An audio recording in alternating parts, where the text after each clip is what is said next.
We are ready for the penultimate week of the regular season here in the Alamo City. UTSA fighting for a bowl berth. East Carolina fighting to stay in the race for the American Conference title. And yes, a spot in the college football playoff. It's a great day to be tuned in to the American Conference on ESPN. Roadrunners making their way out onto the field. ECU is still in the title hunt in the American because of their dramatic comeback last week against Memphis. Trailing 1:07 to go, Katin Hauser firing to the sixth-year senior, Peyton Mangrum, for the go-ahead touchdown. And on the game's final play, Brendan Lewis of Memphis trying to answer, lofting the prayer. Who came up with it? ECU's backup quarterback, the most versatile player in college football this season, Mike Wright Jr., a 31-27 Pirates win. ECU one of 4 teams with 1 loss in conference play. Still a long way to go before the championship game in 13 days on ABC, where the winner very well could earn a spot in the 12-team playoff. And hi there and welcome inside the Alamo Dome. Along with the winningest quarterback in Rice history, Taylor McCarg, I'm Ted Emmerich. Smacker Miles coming right up. You're a quarterback. We got to start with quarterbacks. And ECU and UTSA both have veteran quarterbacks who are playing their best ball right now. And especially Owen McCown when he plays in this building. Has 0 interceptions on the year when they play in the Alamo Dome. His struggles have come on the road, but a big opportunity for them to get a win here again at home tonight and get that 6th win. Katin Hauser on the other side. ECU for the last couple years, it was a revolving door at quarterback. He has brought stability to that position. He's one of the best in the American Conference this year, and he needs to be at his best today if they're going to come away with a road win in a really hostile environment here in the Alamo Dome.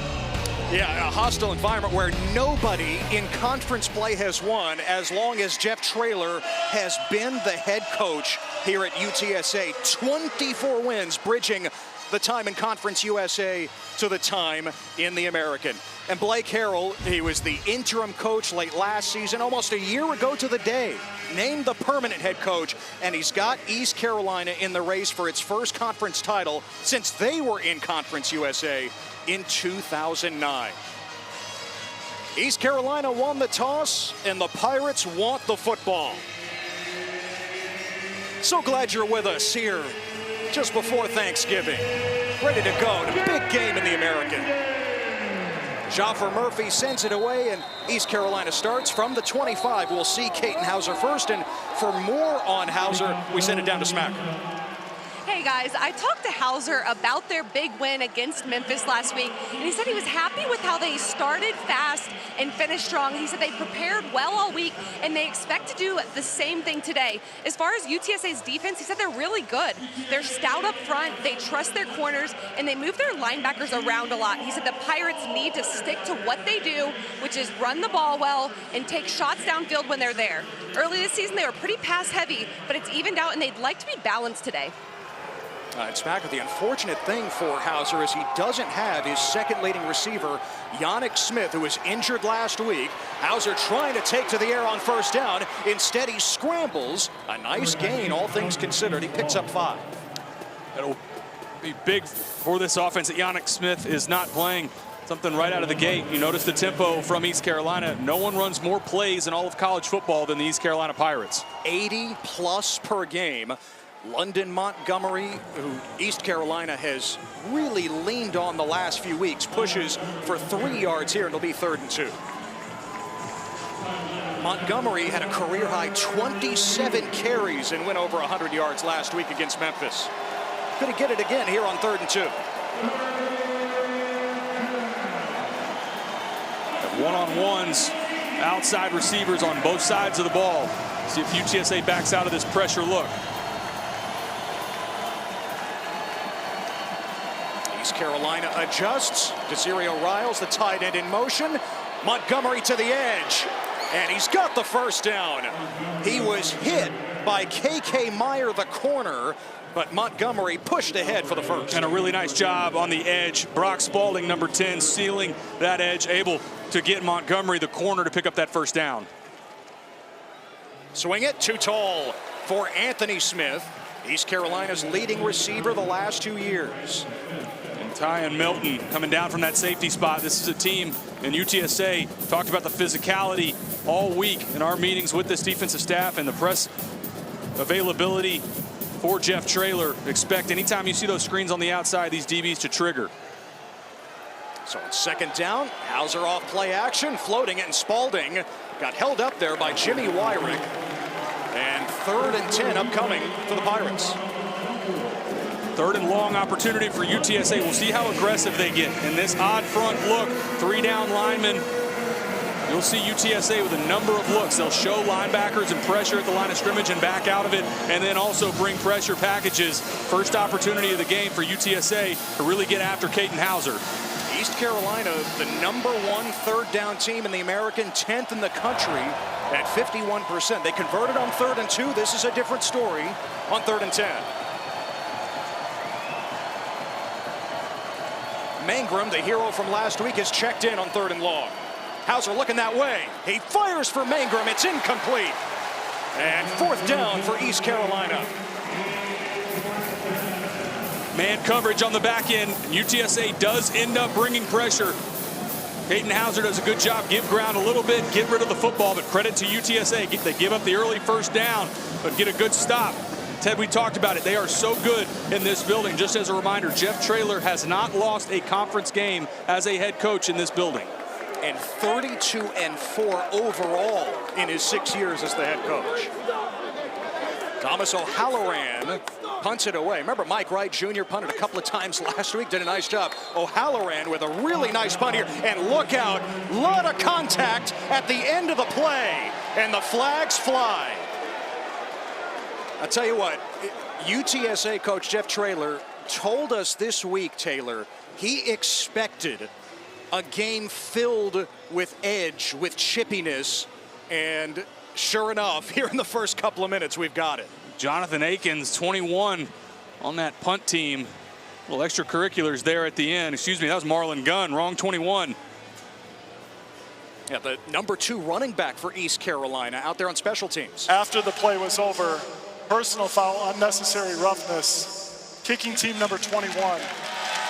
That 15-yard penalty will be added to the end of the play. 1st and 10. That's a veteran for this East Carolina team. Marlon Gunn, 5th-year senior from Baton Rouge. He's been at East Carolina his entire career. I knew this game would be physical, but a little bit late there and a costly penalty from one of the veterans from this Pirates unit. Downstairs to Smacker as UTSA takes over. Hey guys, I talked to McCowan and he is very confident in this Roadrunners offense. He told me they're one of the best in the country when they execute well. He pointed to their games against Charlotte and Tulane as examples of that. Their biggest shortcomings have been pre-snap penalties. He said they have to clean those up and execute well to have success today. And the lefty McCown hits David Amador II on 1st down. No Devin McEwen today, Taylor, for McCown, who was almost perfect the last time he played at home against Tulane in that blowout victory, but McEwen's loss really hurts. And McEwen, especially on the outside, but also Dan Dishman, one of his tight ends, and this tight end room as well for UTSA, I think one of the best ones in the American. Will Henderson III pushes ahead for the 1st down across the 40. So Robert Henry Jr., one of the top rushers in the American, questionable this week with an ankle injury. He did go through warm-ups. Henderson was the star last week against Charlotte, and Henderson gets his first career start today. And Henderson is a burner. 10.37, 100 meters out of high school. He's not the biggest back, 5'10", 185 pounds out of Gilmer. But if he gets in the open field, there's nobody on this field for East Carolina that can catch him. Now the trick play. Amador feeds it back to McCown on the flea flicker. And he's got Patrick Overmeyer, the tight end. Overmeyer to the edge of the red zone. Big play, trick play for the Roadrunners, 36 yards. Straight out of the gate for an offense that thrives on the big play. Beautifully designed from Justin Burke, offensive coordinator. Patrick Overmeyer left wide open. And the first explosive play of the day from either side goes UTSA's way. Both coaches stressed how important the explosive play battle would be today. Both offenses thrive on them.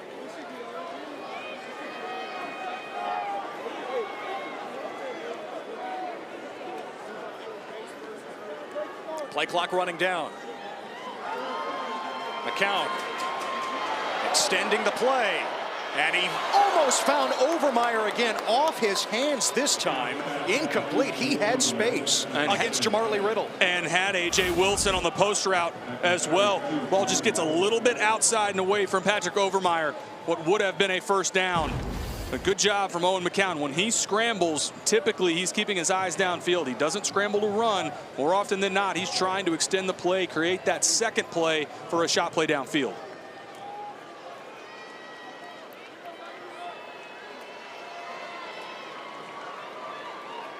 Amador goes in motion. And the draw for Henderson. And Henderson crashes inside the 15 to set up 3rd and 4. This is a UTSA team that struggled mightily in the red zone a week ago. Had an interception, also 2 missed field goals from Michael Petro. Would not be surprised here if this gets to a 4th and short. If they don't stay on the field, you see Marley Riddle on the back end, I think maybe the best safety in not just the American Conference, but the entire G5. Yeah, Riddle would not be out of place in the Power 4, that's for sure. 3rd down and 4. Henderson snaking ahead right to the line to gain. Looks like he's got the first down. Will Henderson III doing a nice job running the football between the tackles. Talked about Robert Henry Jr., who we did see in warm-ups, but we don't expect to play. And if he does, it won't be much today. Amarion Peterson would be the second back behind Henderson. A little bit more of a bigger presence. We'll see if we see him get any touches now into that condensed red zone area.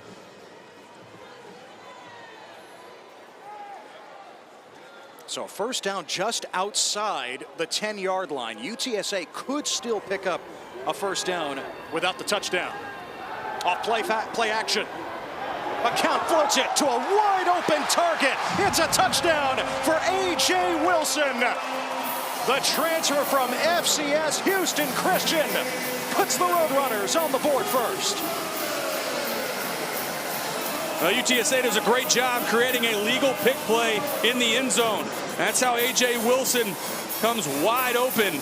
It's just a crossing route in the end zone. 84, you'll see it right at the goalpost as he's coming across. See those 2 defensive backs for East Carolina collide. A.J. Wilson wide open. Good job, Owen McCown. Put an easy catchable ball on him for the first score of the day. Now Michael Petro, the walk-on kicker for UTSA, makes it 7-0 Roadrunners. UTSA unbeatable here in the Alamo Dome in conference play. Jeff Traylor can't explain it. He just knows that Owen McCown is at his best here indoors.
Jeff Traylor's team has now scored on its opening drive 6 of the last 7 games. Here today as they try to become bowl eligible and spoil East Carolina's bid for a conference title and, yes, potentially a spot in the college football playoff. What a start for the Roadrunners.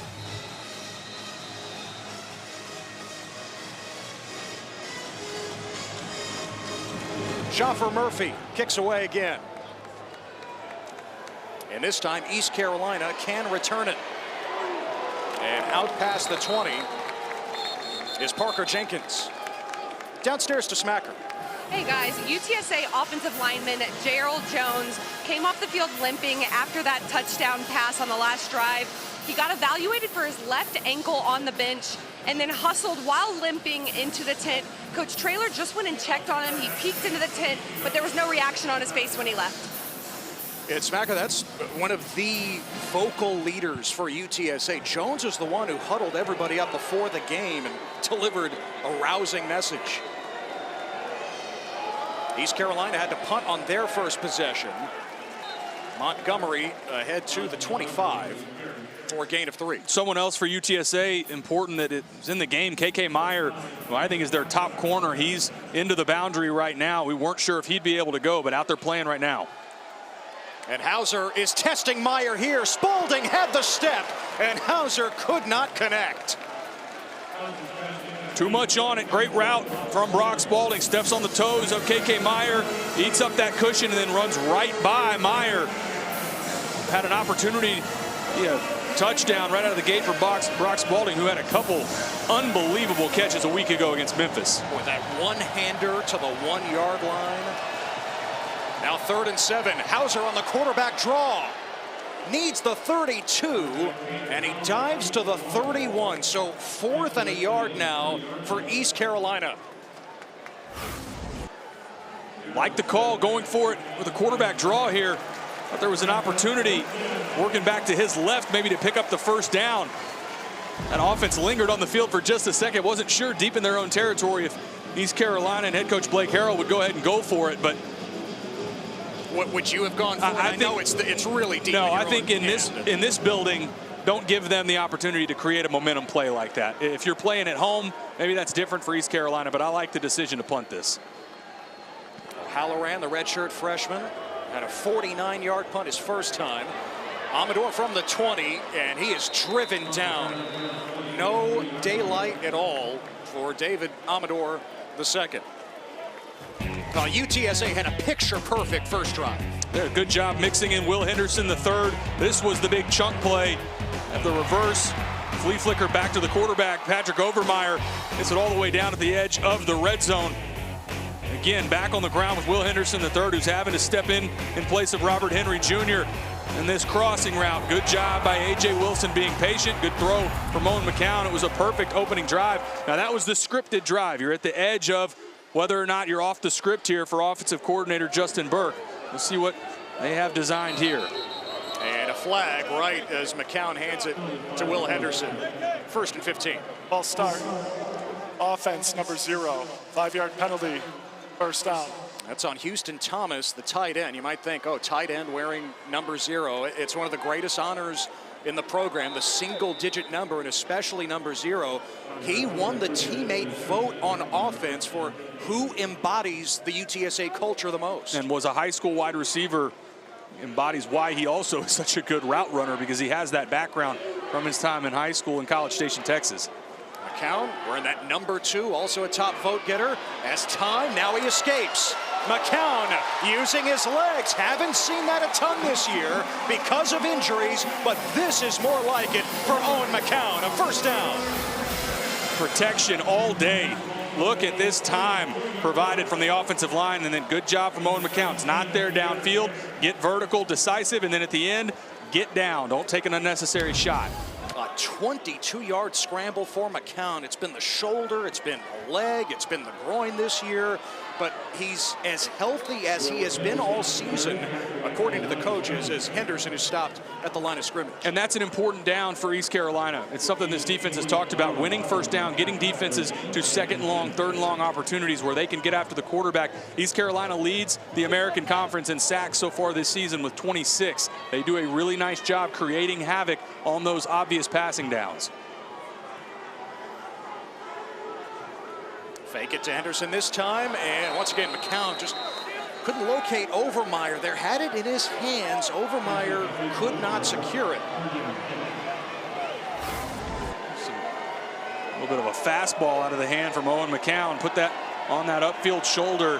Not sure it would have mattered much. It would have gone for just about a yard gain. First, third and long opportunity for East Carolina.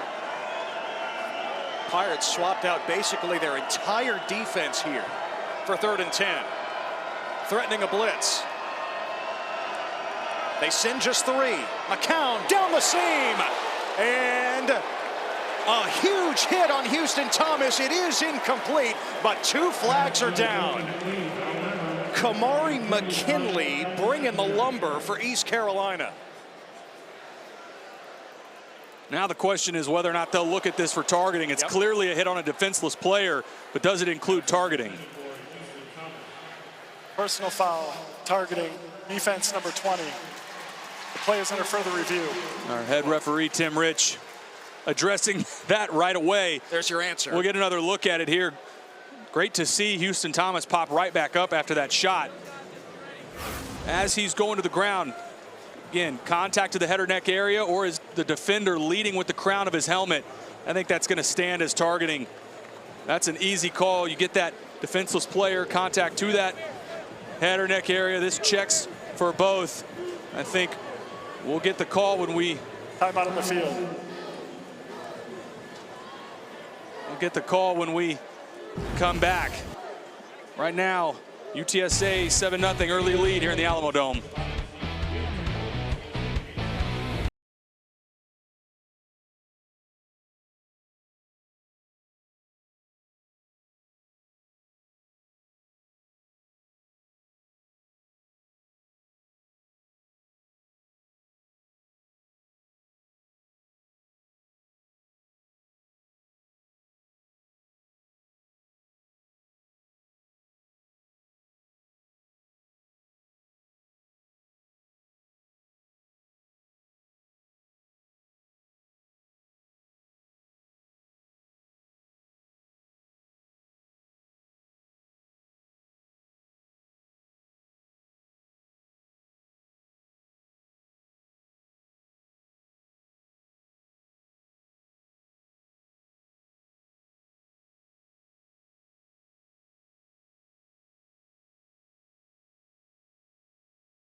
East Carolina safety Kamari McKinley's day is done. The call of targeting upheld during the timeout. That hit that he delivered on Houston Thomas. Let's take another look. What they're looking for, again, it's already a defenseless player. We've established that. Now, is there contact to the head or neck area, and this checks that box.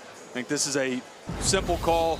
We got the call during break pretty quickly. So now Kamari McKinley, who is a third down specialist, when they go to that dime package, that's when he comes in the game. So 3rd and longs, that's when ECU will miss him. So UTSA now has it at their own 49 as a result of the penalty. Henderson, and filling in for the injured Robert Henry, dives for 3 yards to the 48 of East Carolina, tackled by Damian Wilson. It is so interesting, Ted, the momentum that this team plays with in this building. We talked about it this week with the staff and asked them, what do you attribute that to? They said, we really don't know. We don't know how to put a finger on it, but everything just feels better here in the Dome. Trailer says they just play freer. McCown on the roll, and almost his first interception at home this season. Right on cue. Jonathan Jean had it in his hands for East Carolina. And watch 23, Will Henderson, turn into a DB. That's a PBU right there. Great job by Henderson, striking that ball away, making sure that this isn't the first interception, like you mentioned, for Owen McCown here in the Alamo Dome this season. Oh, and Henderson clapped his hands there in frustration. He thought he should have had it on the carom. 3rd and 7 for the Roadrunners. Screen. It's caught by DJ Allen, stepping out of a tackle. Allen still going deep into the red zone.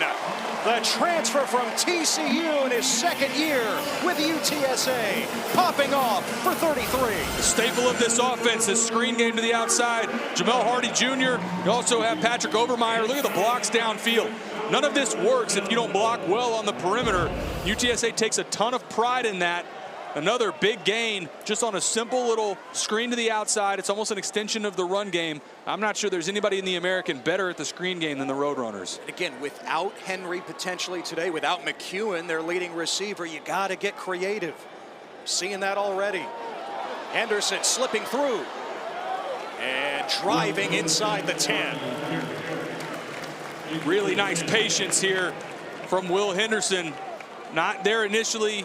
See him break down, let his blocks develop, and then work to the left side. Watch once he gets to the line of scrimmage. Set it down, work to his left, then that jump cut. Really nice job. Looks like Tegan Wilk is the injured Pirate, but he's up walking off the field now. An impressive first couple series out of the gate for UTSA on offense. So Wilk heads off. And for East Carolina, Taylor, the coaches said it this week, our best players on defense are our safeties. Jamarly Riddle on one side, Tegan Wilk on the other. Kamari McKinley is now out of the game because of targeting, and Wilk is out for the moment. This is the area where East Carolina takes a lot of pride. A red zone defense, their best in the American Conference. It showed up last week against Memphis. They need to hold UTSA to a field goal here to try to capture some momentum.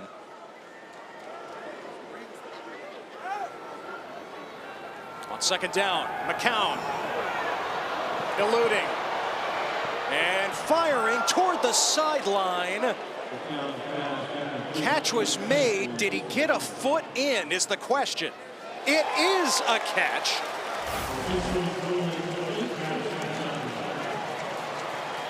He secures the football. It's whether or not that foot is in bounds, that left foot. It looks like it from there. This will be a great angle at it.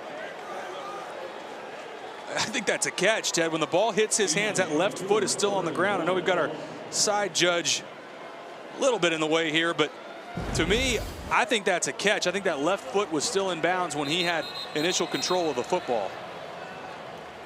Houston Thomas. UTSA. Now, Roadrunners call time here. It's a 4-yard gain for Houston Thomas, using that 6'5" frame, getting the toe in to set up 3rd and 1 for the Roadrunners. For UTSA right now, what stands out, they don't really have any negative plays. They're not going backwards on the offensive side, and that's what so much of what Jeff Traylor talked about in his media availability with us and in his presser this week was against Charlotte.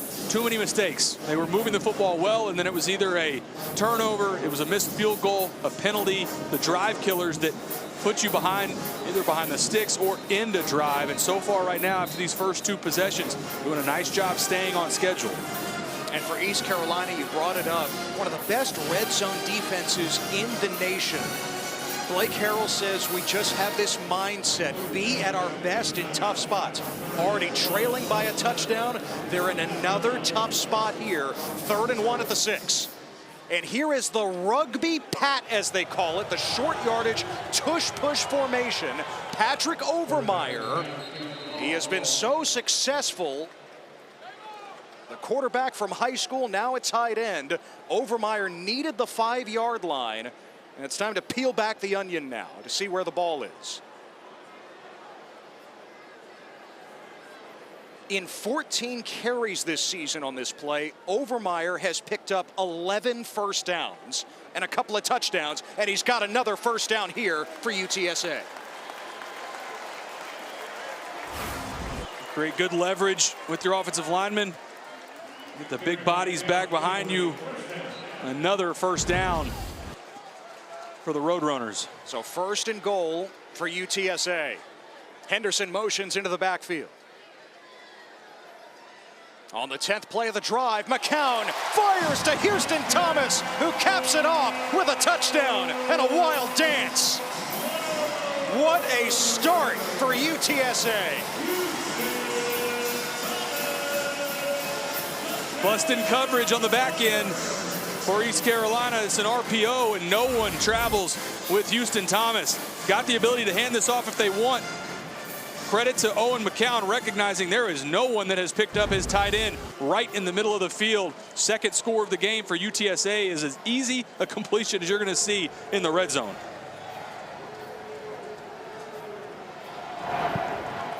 And Michael Petro still perfect on PATs this season.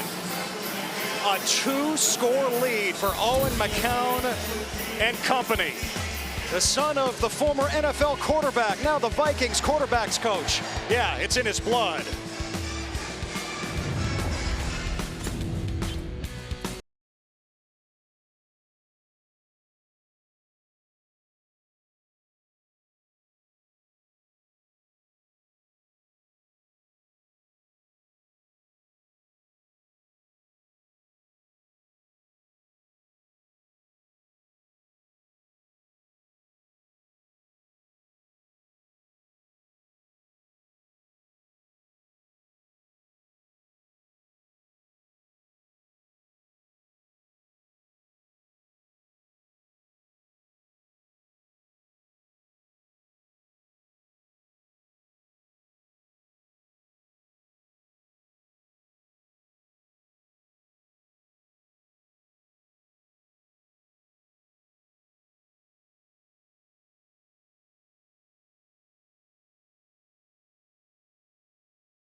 Well, Jeff Traylor's team trying to earn that 6th win. And bowl eligibility yet again, now up 2 touchdowns here in the first quarter against East Carolina, tied for first in the American here entering the second to final week of the regular season.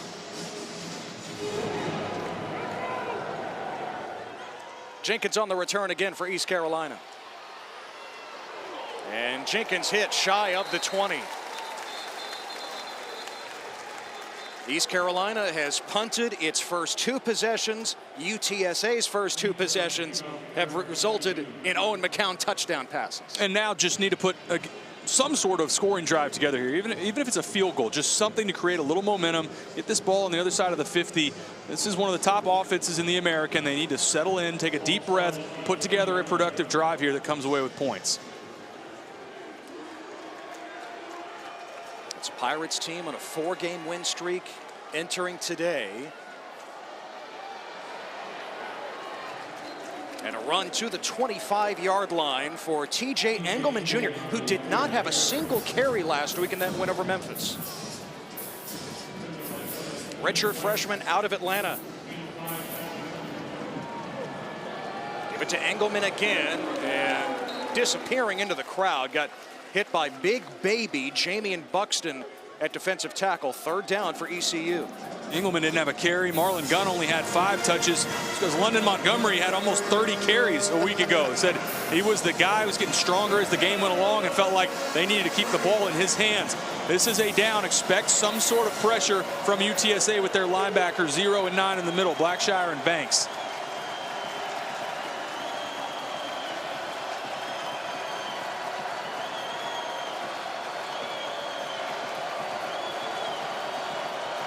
Pirates changing the play. Play clock running down, and a timeout for UTSA. Second charge timeout of the half, UTSA. Wow, 30 seconds. Down to 1 timeout, 4:02 mark of the first quarter. Looked like ECU was going to be the one that would have to burn a timeout there. East Carolina shifted that formation, and UTSA did not like the look of whatever was about to come their way. This is an important down. I know it's still very early in this game, but this is an important down for East Carolina. The struggles so far in this building, this is not one. Just ask Tulane. You do not want to get too far behind UTSA and let that momentum build in this building. And Blake Carroll told us this week what he has loved the most about his team during this 4-game win streak. There have been no setbacks. They have gotten better every single week. Listen, there is a ton of time that they've got to dig out of this, and this would be the start on 3rd and 3. UTSA rushes 4. Hauser a clean pocket, and Riles down on the turf, incomplete. 4th down yet again for the Pirates, who have to punt. I think this was friendly fire as well. Riles collides with, I believe, his own player. It's this mesh route right in the middle of the field. It's not. It's from the back end there. Marcellus Wilkerson. Wilkerson throws that shoulder out, makes a little bit of contact. Make an argument there that should have been called. 3 series, 3 punts for East Carolina. And a fair catch by Amador at the 33. Well, Owen McCown has been on point to start. Here he is on the last possession. Screen to the outside helped tremendously. Get it to DJ Allen in space. It's blocked up well. Anytime you have that extension of the run game, it helps your quarterback out tremendously. This was a great play. Buying time, finds his tight end, Houston Thomas at the sideline.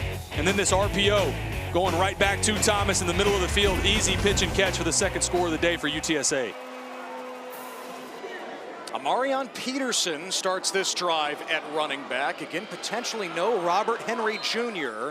And Peterson dives for a yard. The transfer from USC, like you noted earlier, Taylor, a bigger back. Peterson goes 215, was a top recruit coming out of high school in Wichita Falls. And runs violent behind his pads. You'll see him deliver the blow when he gets to the point of contact when he's running the football.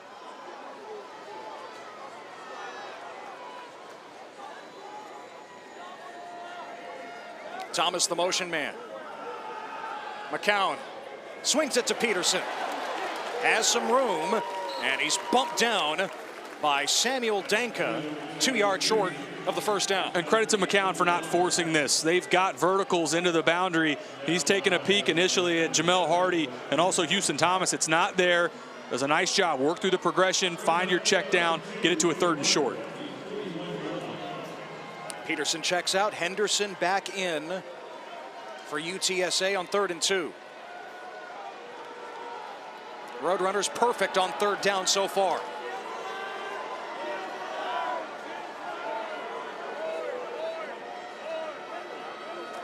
Flip it back to Henderson, who is in all kinds of trouble. He gets buried. Josiah Robinson, Preston Carr, Benton in there as well. Preston Carr doesn't make the tackle, but he's who blows this up. 44, right in the middle. That's who slows this play down, and everybody else rallies to the football. That's the play that East Carolina needed to create. Everything has been on the side of UTSA at that 3rd and 1. Credit to this Pirates defense for making a play, getting that unit off the field. Yeah, that's more like it from East Carolina on 3rd down. That's what you're used to seeing this season on a money down. Came after Cale Hogan there. He did get it away.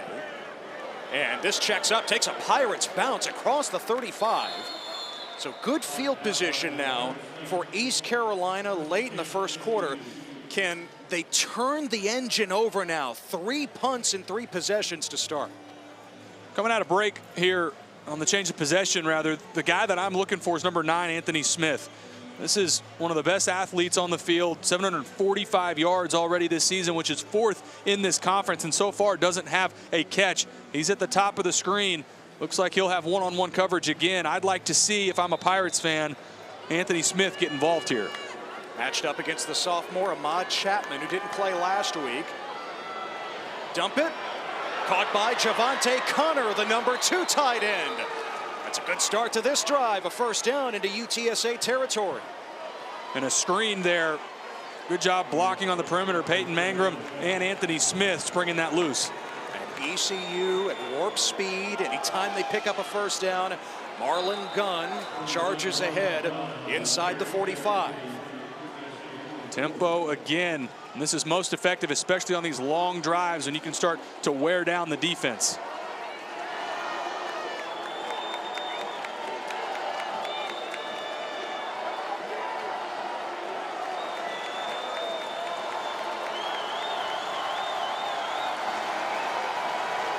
Under a minute to go in the quarter.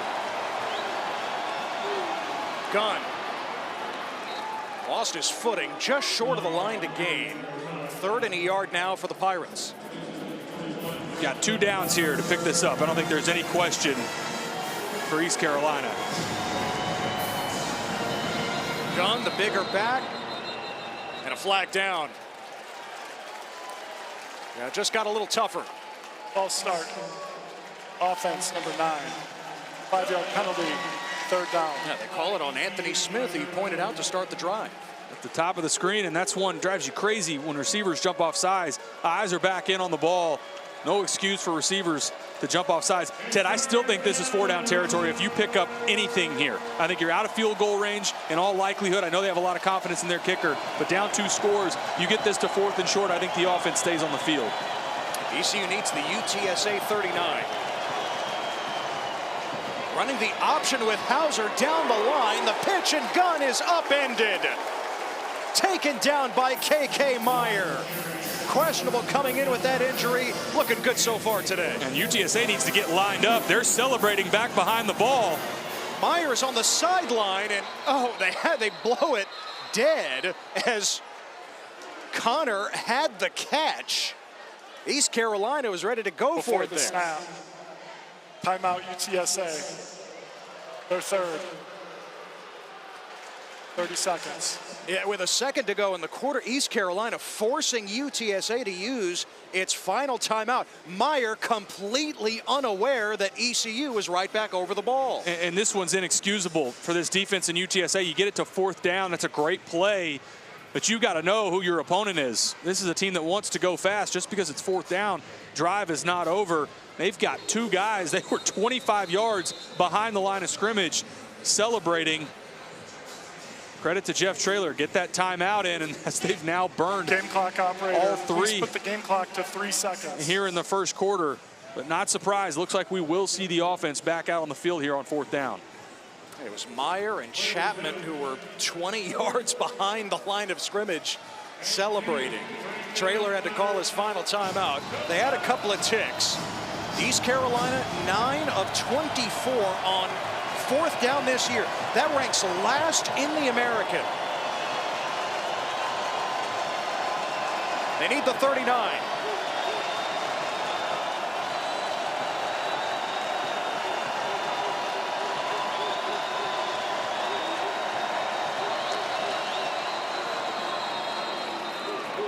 And a timeout for East Carolina. First charge time out of the half. East Carolina, 30 seconds. Ted, that's really poor clock management. There's no excuse. You just had a timeout. If you're going to run the offense back out on the field, I don't understand where the confusion comes from there. And now East Carolina, these timeouts that are being all burned in the first quarter. Obviously a miscommunication there on the Pirates sideline. Where do you go here on 4th down? Brock Spalding has been a playmaker, does such a good job from that inside receiver position, is a great route runner. We also talked about Anthony Smith.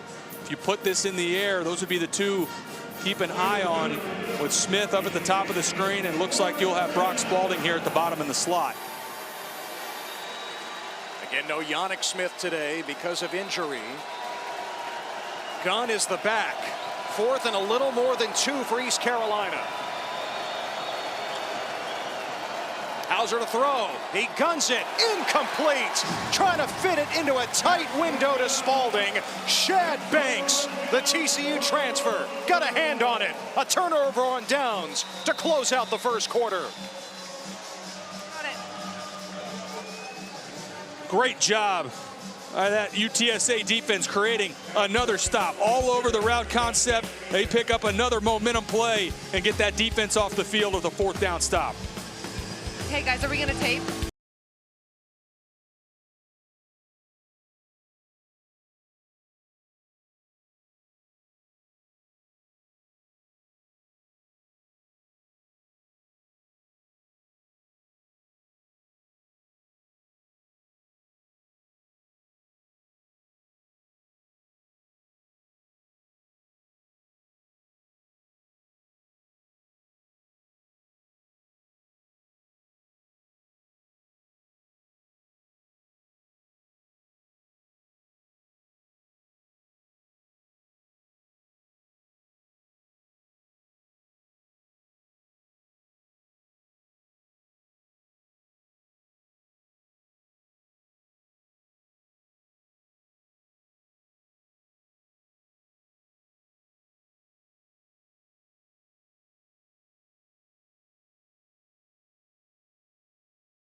Coach, you get the 4th down stop there. How do you continue to build on this lead?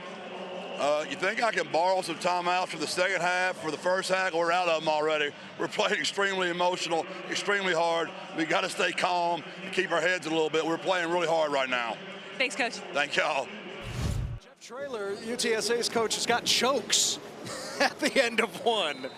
Yeah, he told us this week, I'm just so proud that my team is still fighting. It has been such a tough year.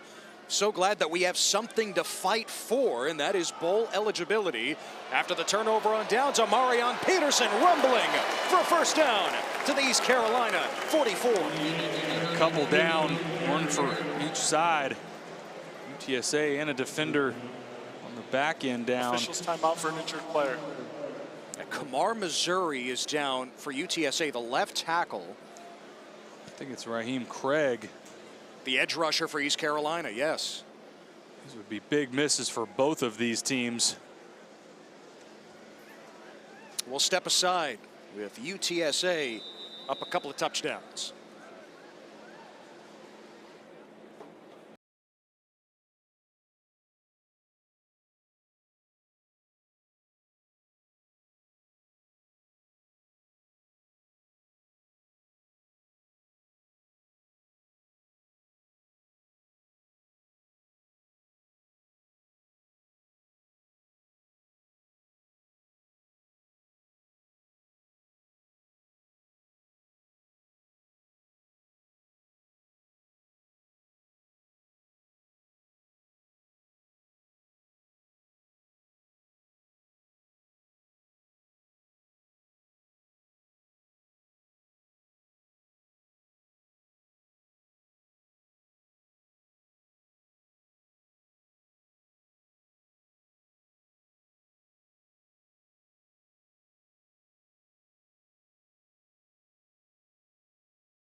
East Carolina edge rusher Raheem Craig just went into the medical tent, making his 24th consecutive start today. Blake Harrell's defense already lost the nickel safety Kamari McKinley because of a targeting penalty. Now Craig exits. And oh, by the way, his team is down 14-0 and UTSA on the move again. And one of the key effort players on that defensive side, and defensive coordinator Josh Aldridge said, I'm not sure there's anybody on this unit that plays harder than Raheem Craig. That is a big miss if he is not able to return. Meanwhile, Kamar Missouri, the left tackle for UTSA, had to leave as well with an injury. Jonah Miller takes his place. So UTSA down 2 starting linemen at the moment. Count underneath to Peterson, and he is submarined by Jamarly Riddle.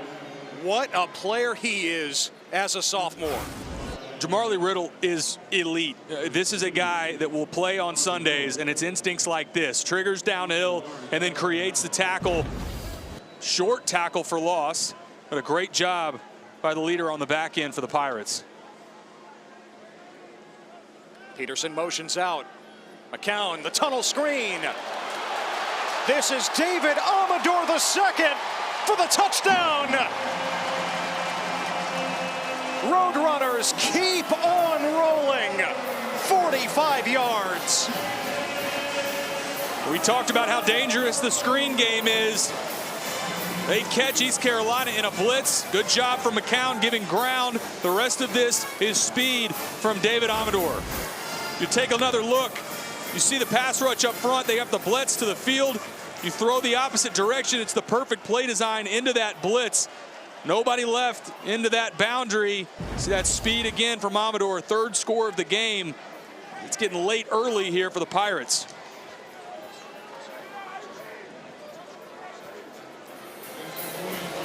$21-0. Wow. Wow.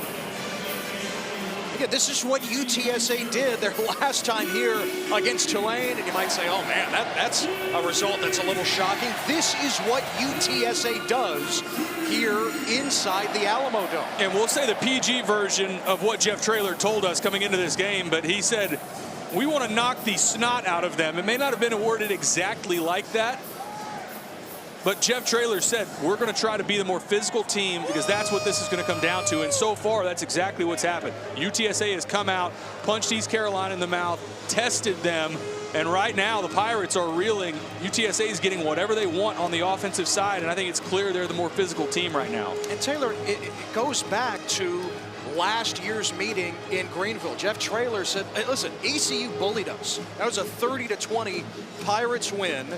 And Owen McCown was knocked around time and time again. His helmet was knocked clean off his head. And on social media, there was a little bit of gloating from East Carolina players on defense. Traylor brought it up this week to us. He did not forget that. And he made sure to bring that up in his message to his team this week. Short kick by Murphy, and one of the upbacks covers it up at the 25. Kieran Davis on top of it for East Carolina. Traylor said that he had to break up 7 fights in practice this week. And by the way, we talked to him Wednesday. Who knows what the number of fights turn out to be at the end of the week. His team was so fired up to see East Carolina this week. I think that physicality that he talked about this week, that pent-up frustration for a team that had championship aspirations, has a championship roster, to be sitting here at 5-5, clearly they have come out swinging and taken out that frustration early on the Pirates. East Carolina has just 2 first downs so far. Montgomery heads to the 29. A gain of 5. Tempo here again from East Carolina, back on the ball. Hauser. There is Anthony Smith. His first catch for East Carolina's top target, his second year with the program after starting his career at NC State. Somebody that Pirates fans will want to see more involved. That is the top target for Caden Hauser. With Yannick Smith out, he needs the ball frequently in this offense. Fake it to Anthony Smith this time. Down the seam, incomplete. Just wide of Desario Riles. Desario Riles comes wide open. This is a good job from Caden Hauser. Look to his left, work off the safety, then come back to the middle of the field. Just need a more accurate throw there. That's one Caden Hauser's hit all season, that type of layered throw in the middle of the field, but a miss there. Hauser's just 2 of 9 passing to start. And he fits it in this time. A first down for Javante Connor. And the ball is out. Scooped up by Shad Banks Jr. The Roadrunners come up with a takeaway. Jimmy Wyrick forced the fumble. And Banks, the leader on defense, takes advantage. Credit to 7, Jimmy Wyrick. Watch 7 as he comes in, gets his hand on the football, strips this thing away. It's poor ball security from Javante Connor. And another huge play from UTSA. And it's time to bang the triangle of toughness on the sideline. That happens after every UTSA takeaway. Take out the sledgehammer and take a few whacks. It's gone from bad to worse for Blake Harrell in East Carolina. Taking over at the Pirates 49. Henderson to the edge. The track star to the sideline. and pushed out inside the 20 by Tegan Wilk. Now you can feel the energy in the building, the energy on the sideline. We're right on the verge, Ted, of this being a rout. Watch off the right side. Great job. Wide zone. That offensive line sealing that off. Good job in there as well on the right guard spot. Credit to that offensive line, a unit that with Darrell Jones out right now, a couple moving pieces in there. And then the speed, we talked about Will Henderson, 10.37 in high school. Incredible speed from that running back spot. A 6-time state champion in track and field at Gilmer High School in East Texas. Peterson got cut down right near the line of scrimmage by Jordy Lowry, the corner. Now Henderson, a star on the field and on the track. He racked up those gold medals at Gilmer. The 100 meters, relay events, his best time overall, 10.15 in the 100 meters. Won a lot of medals just up the road in Austin at the University of Texas at the state track meet. Looking for the tunnel screen to Amador again. Went for a touchdown last time. He takes it inside the 10 this time. First and goal. And these screens work so well because they're so committed to blocking downfield at all levels. Offensive line, tight ends, receivers. I love the receivers and tight end room. The no block, no rock rule. If you're not selling out to try and block for your teammates in the screen game, then you don't get the ball on your side. I think UTSA embodies that, and I do think they're the best screen team in the American Conference. And here's the rugby pat again. They don't like the term tush push. They call it rugby pat for Patrick Overmeyer. He converted in the first quarter, and it looks like he's converted again. They moved that ball back. Initially, they said first down on the catch by Amador. Moved it back to the 10. Needed the 9. They place it right near the 9, and it is a first down. Now it's first and goal for UTSA. 2 for 2 with rugby pat.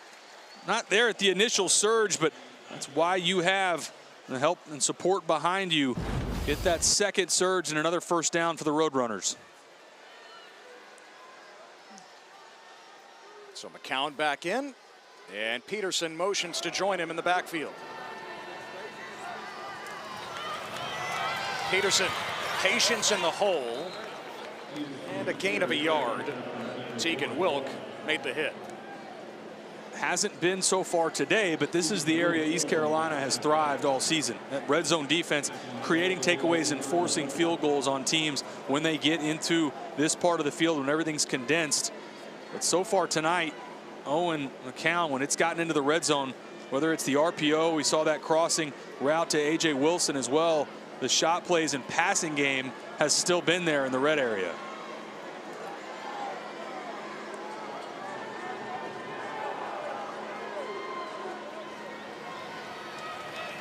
Amador in motion. And the draw for Peterson to the end zone for the touchdown. It's time to hit the lights again here in San Antonio. Credit to the offensive line again. Hat on a hat. This delayed sprint out draw only works if your offensive line blocks this up incredibly well. This is a walk-in touchdown for Marion Peterson that starts with great effort. Watch this offensive line. There's not a single purple helmet getting upfield. Ted, I think you could have walked in the end zone there. It's great effort again from this offensive line. That's about as perfect a start to this game as you could ask for. You're giving me way too much credit. It works for Marion Peterson, though. 28-0 UTSA over a team tied for first in the American coming in, East Carolina. And it starts with Jimmy Wyrick creating the takeaway for UTSA, capped off by another score by this Roadrunners offense. Marion Peterson this time getting in the end zone.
Jeff Traylor and UTSA trying to become bowl eligible for a 6th consecutive season spanning Traylor's tenure here in San Antonio. And yes, that really is the score against a Blake Harrell-led team that had won 4 in a row, coming off that exhilarating win last week against Memphis, 28-0.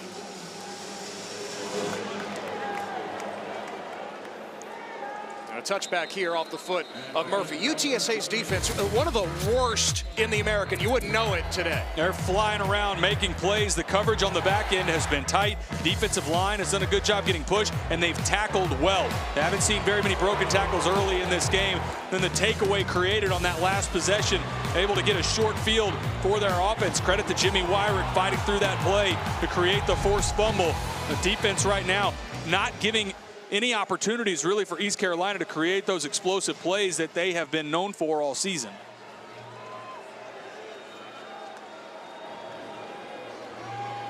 Montgomery stacked up at the line. All right, Tim, you've been in this position, all right, playing quarterback, and you put yourself in the shoes of Caton Hauser right now. How does it have to start, the rally at this point? Just have one possession that gets you a score on the board. You can't, there's no 4-touchdown play, right? But it's got to be slow and methodical. Has to start somewhere. It starts with a scramble by Hauser. He slides right near the line of scrimmage. It'll be about 3rd and 10. But right now, UTSA is playing so well on the defensive side. That play is a great example. There's nowhere to go with the football. Hauser's got his eyes downfield, working through his full progression. But UTSA, credit to them. There are no busts right now on the back end, and they're getting good push up front. ECU, which has been so efficient on 3rd down all season, 1 of 5 today. Came in converting 51% of the time, 10th in the nation. Hauser being pushed back, and UTSA won't let go. It's Cam Blaylock with his first career sack. This is all Cam Blaylock. This is a 3-man rush. Cam Blaylock runs right through Darius Bell, the center. Watch this, one-on-one. Nose tackle versus center, walks him all the way back to the quarterback. It's an unbelievable effort up front from Cam Blaylock, the junior from Memphis, Tennessee, with his first sack of the season. Transfer from Tennessee State in the FCS, and O'Halloran has to punt it again. Amador from the 40. And Amador falls ahead to the 42. Thanks to Cam Blaylock, the Roadrunners have the ball back, up 28-0.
college football playoff selection show. The bracket will be filled. Judgment Day is here. We will find out who is in 2 weeks from tomorrow on ESPN. At the moment, it would be Tulane as the American Conference champion and the Group of 5 representative. Again, the 5 highest ranked conference champions are guaranteed a spot in the playoff. That means somebody from the Group of 5 is getting in. A lot to be sorted out in the American, but Tulane is there because they are ranked in the CFP committee rankings this week at number 24. But it's Tulane, it's North Texas, even Navy, and even East Carolina coming in at 5-1, tied for first in the league. But 28-0 to score, and Will Henderson bursting for more to start this drive for UTSA. Right side of the offensive line, right where they left off from the previous drive. DeAndre Marshall also got in at guard now. Davion Hurth in place of Darrell Jones doing a nice job. And a flag down. This will be against UTSA. Before the snap, false start. Offense number 70. 5-yard penalty, first down. Yeah, right. Well, I give Marshall. DeAndre Marshall his flowers, jumps offside. But so far tonight, that right side of the offensive line, and even with Darrell Jones down, you saw a great example of it on that last play. Everything's washed down, easy for Will Henderson III to bounce that and pick up another first down. Again, this is a Roadrunners offense, down 2 starting linemen at the moment, and without their leading rusher, Robert Henry Jr., and their leading receiver, Devin McEwen. McCown hits his target underneath, and taking it back to the original line before the penalty is Houston Thomas. It's one of the things this defensive staff talked to us about. You get screened to death almost, one after another, receivers, running backs, tight ends, and then after you get your eyes in the backfield, they've got some sort of screen and go that gets in behind you. There's layers to this offense and that screen game for UTSA.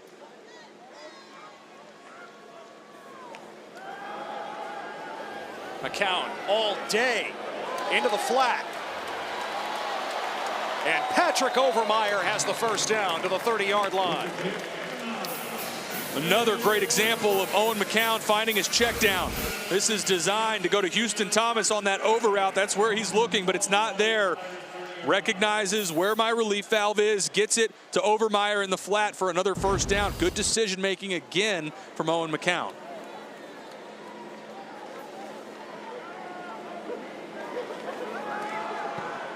McCown on the roll, and he's got Overmeyer again. This time for a shorter gain, pushed out by Danka. And Ted, right now, this looks like UTSA is in a script against their defense in practice, where there's not really any threat of the quarterback being hit. They're staying on schedule. Every play is a chunk play. Right now, East Carolina just has no answers really for UTSA and how to get them going the opposite direction and create a negative play. I mean, McCown's been barely touched today. Now Henderson trying to squeeze through the hole. He's driven back. Bring up third down at about 2. Houston Thomas back in the game. That 12 personnel, the 2 tight ends, a little heavier package, or the 3rd and short.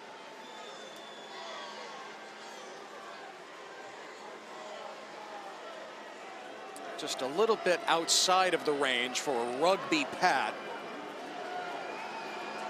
Tush-push like play. UTSA 4 of 5 on 3rd. McCown again on the roll, looking for Thomas. Incomplete, but a flag. Chance Graves had the coverage for the Pirates. Graves panicked a little bit, was in good position, but looked like he got that back of the nameplate.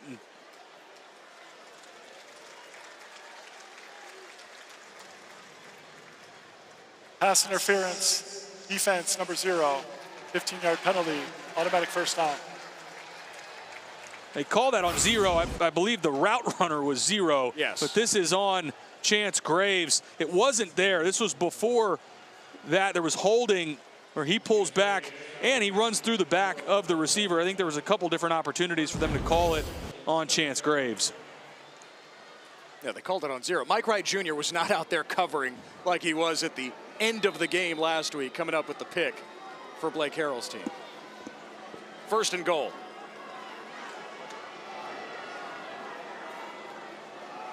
Feed it to Henderson. And he's twisted down. DJ Johnson Jr., whose uncle was a star, just about an hour up I-35, the former All-American at Texas, making the play.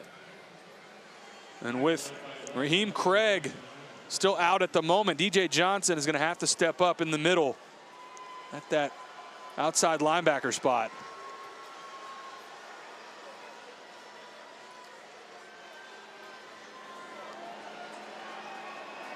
The mass substitution up front before 2nd and goal.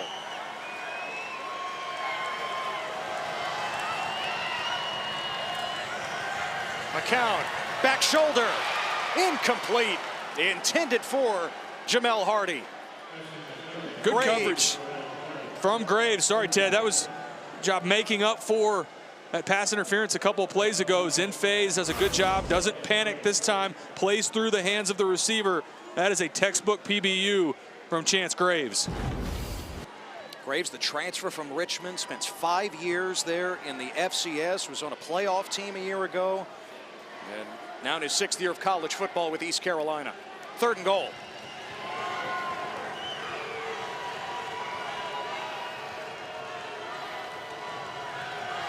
McCown hit as he throws, incomplete. He wanted Overmeyer in a crowd. Graves was there again. 4th and goal. ECU finally comes up with a stop, and UTSA will try for 3. And one of the only examples we've seen tonight of pressure on Owen McCown, Julian Davis from the linebacker spot. This will be off the left side. Good job from Davis letting up a little bit. He did lower the head, but gets a little bit of contact on Owen McCown, which we have not seen much of tonight. One of the few wins for this Pirates defense, forcing a field goal here. 25-yarder for Petro. Missed a couple of field goals last week in that win over Charlotte, but he knocks this one through. And UTSA pads the lead here late in the half, up 31-0. You know, Taylor, we asked Blake Harrell this week about just the conversation, his team being in the mix, not just for the conference title, but also a spot in the playoff. And yes, that's legit, even with 3 losses on the season. And he says, look, I haven't brought that up all year long. And of course, that's the coach speak you're going to hear. Some coaches do like to bring it up at an opportune time, especially now late in the season, something to play for. But he says, I'm not changing now. We're not talking about playoff or conference title. We're just talking about winning on the road against UTSA. And they've stepped into a house of horrors here in the Alamo Dome. And Smacker, she's on the UTSA sideline. I'm fascinated to know what's the vibe right now. Is it just a party on the Roadrunners sideline right now? Guys, it is absolutely a party down here. Most players and coaches are jumping up and down, waving their arms. We're getting some Roadrunners symbols going as well. Right. I mean, it's usually a party in here for UTSA, no matter who they're playing. We shared the record with you in conference games since Jeff Traylor became the head coach. 24 wins and 0 losses. Just a ridiculous record. It looks very similar to what Tulane stepped into the last time that UTSA played here at home. So on that Thursday night, Tulane had all the momentum. It's the first time they had been ranked so far that season. Had the door slammed in front of their face at similar margin, 31-6 when they went into half against Tulane. Montgomery can't quite turn the corner. Ty Leonard rides him down after a gain of a yard. And for UTSA, it's also a team in Jeff Traylor where he said, we need to play well early. We don't do a great job right now if we get down of overcoming adversity. They haven't really had much adversity so far in this game. Jumped all over East Carolina to start and have not let up. Hauser hits Connor, lowers the shoulder, still going past the 45 and taken down at the 47. Gives the umpire a little bit of a pick there in the middle of the field.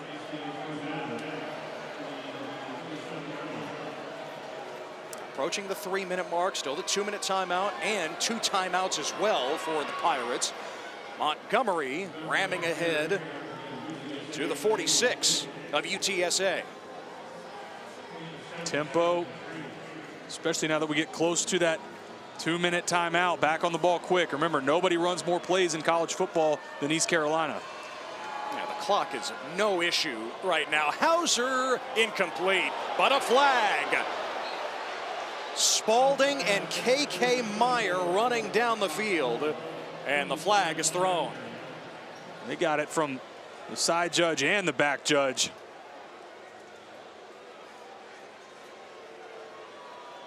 Pass interference, defense number 28, 15-yard penalty, automatic first down. Another look at K.K. Meyer in coverage. Got that arm pulling down on the right side of Brock Spalding. Pretty much anytime you see two different officials with two different vantage points call the same flag, you're probably pretty guilty.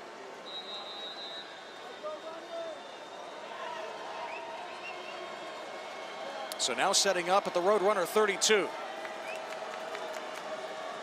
Blitz up the middle, out to Spalding. And a stiff arm out of bounds past the 30-yard line. And that's the difference in the screen game right between these two. UTSA screens have been chunk plays, 20, 25-yard gains. Screen to the outside for East Carolina. It's completed. Not a bad play by any means, but UTSA doing a nice job rallying and making sure that it's just a 3 or 4 yard gain and it doesn't turn into an explosive. Now Montgomery inside the 25-yard line. Third down and short for East Carolina as we approach the 2-minute timeout. Well, ECU try to snap it beforehand. And they won't get it off on time. 2-minute timeout. 2-minute timeout. East Carolina just trying to dent the scoreboard before the end of the half.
Introducing SportsCenter for you, personalized every single day. Now available on the ESPN app. Powered by your favorites. This would make a fun vert. Taylor, are your sons in charge of the timeout entertainment? I think they'd be really into that. Yeah, my older when Walker's actually the one in the blue there running. Flag down on 3rd and 2 for East Carolina out of the timeout. Ball start. Offense, number 71. 5-yard penalty, 3rd down. It's on Bryce Weaver, who is in at right tackle right now for Blake Harrell's offense. So 3rd and 2 becomes 3rd and 7.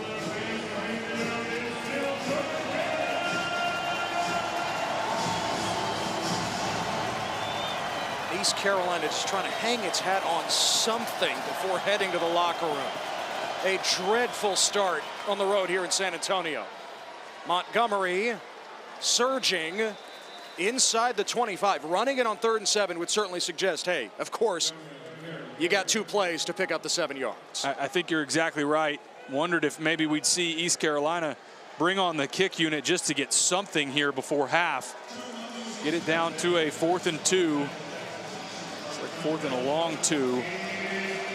Not surprised, though, to see the offense stay on the field here, down 31-0 in the second. Line to gain the 22 of UTSA. And under center, Hauser on the rollout. And he hits Marlon Gunn for the 1st down. East Carolina into the red zone, 1:16 to play in the half. Good execution, good accurate throw from Caden Hauser. Marlon Gunn, and one of the veterans of this offense, has been around this program a long time. 5th-year senior, all 5 years of his college career have been with East Carolina.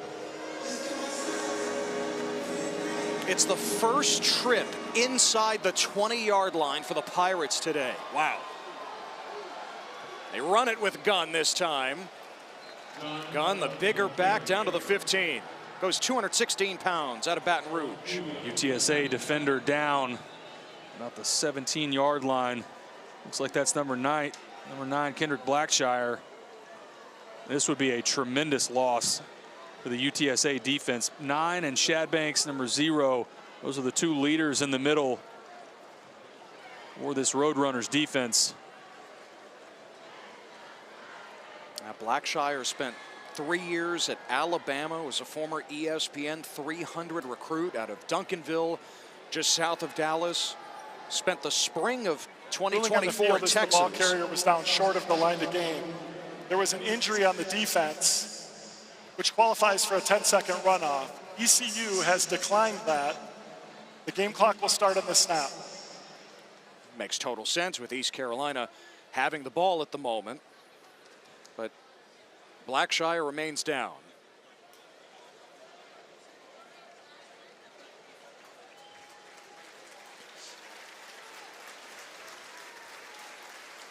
The UTSA has battled injuries all year. You could say that about a lot of teams this time of the season, certainly, but it has struck a lot of key players, and especially coming into today without Robert Henry and Devin McEwen, 2 of their best playmakers on offense, and now Blackshire has to exit on defense.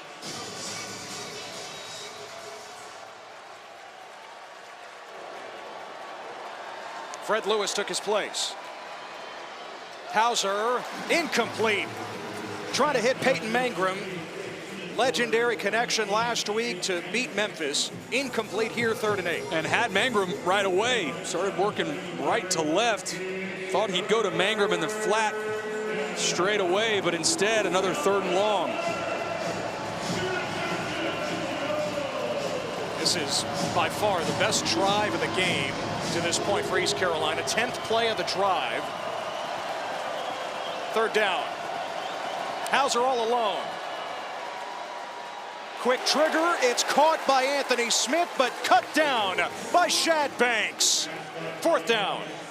Talked about these linebackers being the strength of this defense. Shad Banks blows this play up. There's a chance if Shad Banks doesn't make this tackle, this is a walk-in touchdown. Time out of the half. East Carolina. Banks recognizes the tunnel screen, beats his block to the point of contact. Watch 0 right in the middle. He's blitzing, recognizes screen to my side, gets off the block, creates the tackle. That's a great play from Shad Banks. Now Banks, the leading tackler, the coaches say he immediately became the leader of the defense. Banks spent 4 years at TCU, was part of that team that played for the national title in 2022. But he says he never really believed in himself before coming here to San Antonio. Everybody looked to him and he understood he had to lead as a fifth-year senior. So the decision for Blake Harrell here on 4th down is just to put points on the board. And Nick Mazie is on to try for 3.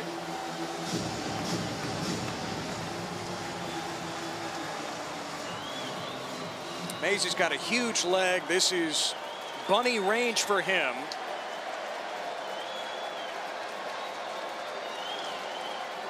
From 32.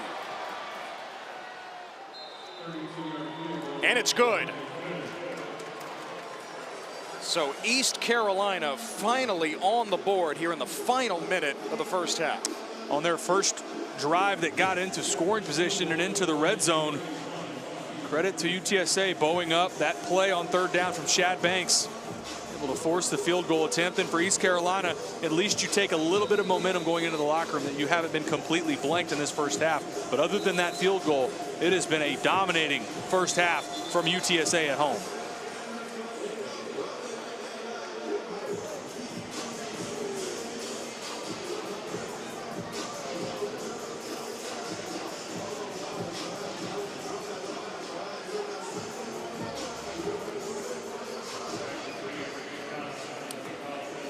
Blake Harrell's mom, Susie, owned a gas station. And Harrell worked at it growing up as a kid. Said one of Mom's favorite sayings was, keep your head up, keep your head down. Be proud of what you've done, but you got to stick with it.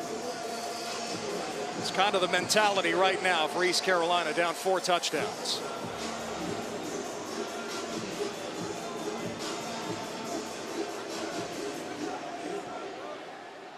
Everett Scott kicks it for the Pirates, and is that going to head out of bounds? It does, just before crossing the goal line. Illegal kick out of bounds. Kicking team number 93. The ball be placed at the 35-yard line. 1st and 10. Prior to that going out of bounds, I was about to say UTSA could just take this into the locker room because they have the ball coming out of half. But with the ball at the 35-yard line, you may as well, for as good as they are at the screen game, try something here, see if it pops. Doesn't look like that's going to be the case. I think McCown's going to go ahead and take a knee and take this into half.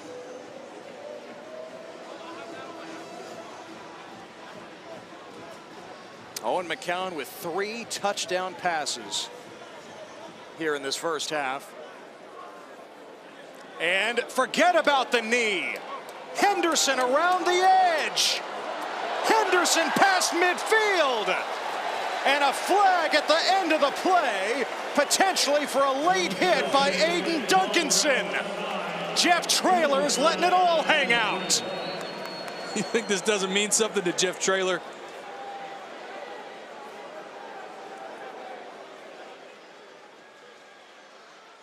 After the play was over, personal foul, late hit, defense number 13. 15-yard penalty will be added to the play. 1st down. The game clock will start on the snap. They get Aiden Duncanson, but beautiful play design.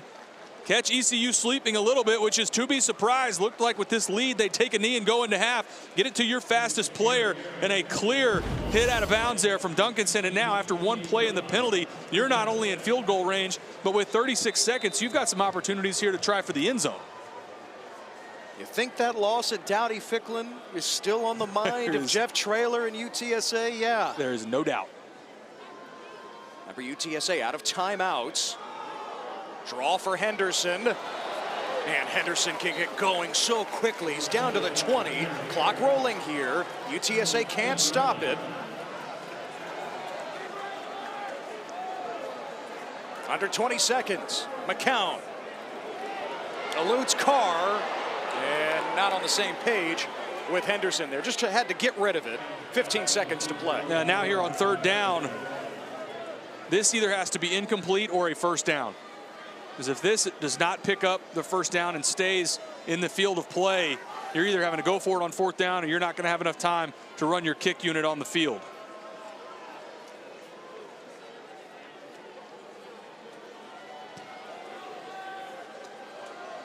And UTSA will have the ball to start the second half. 3rd down and 2.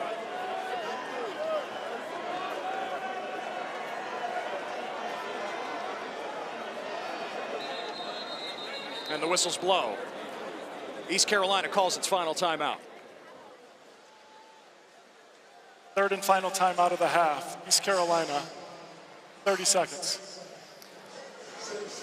Well, Jeff Traylor has revenge on his mind from last year, a 30-20 loss to East Carolina in Greenville.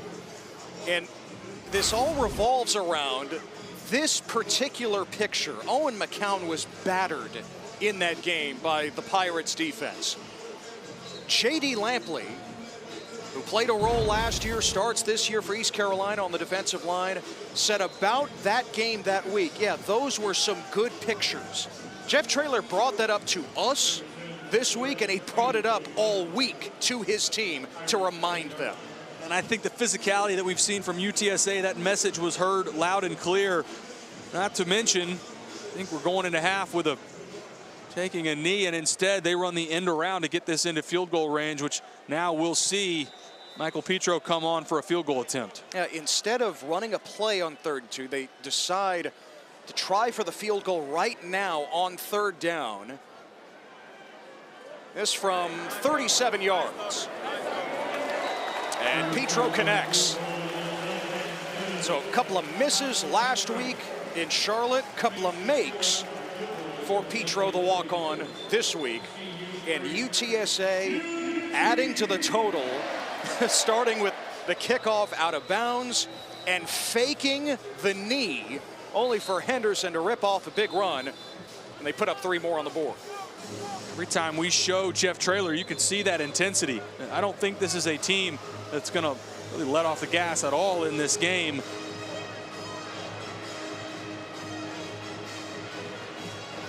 And by the way, to follow up on that picture from last year, I'm sure there are East Carolina fans who don't say, like, yeah, of course we have a physical defense. What do you expect? That's how you should play the game. Blake Carroll, former defensive coordinator, instills that in his team every single week.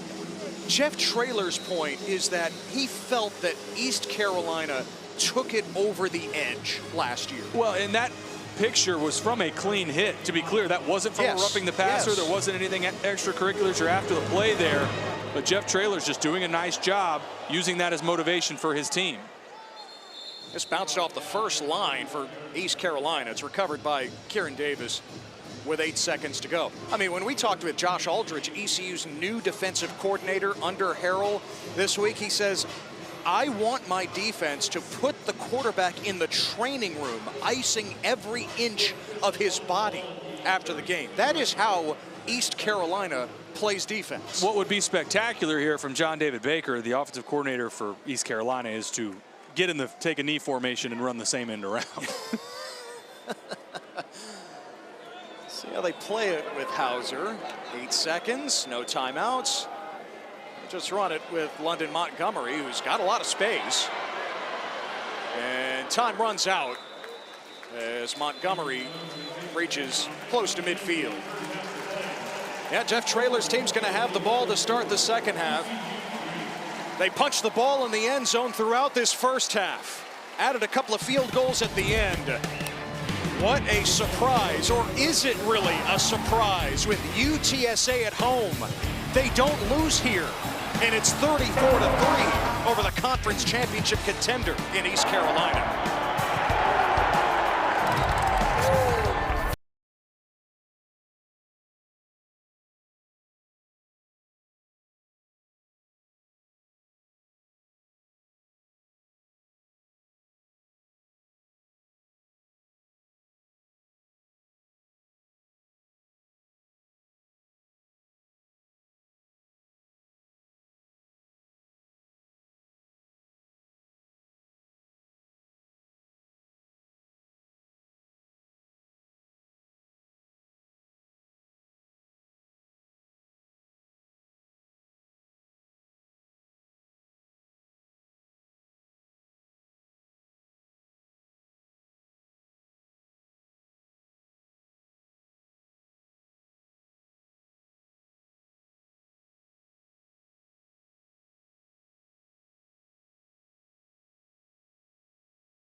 though, East Carolina against Memphis.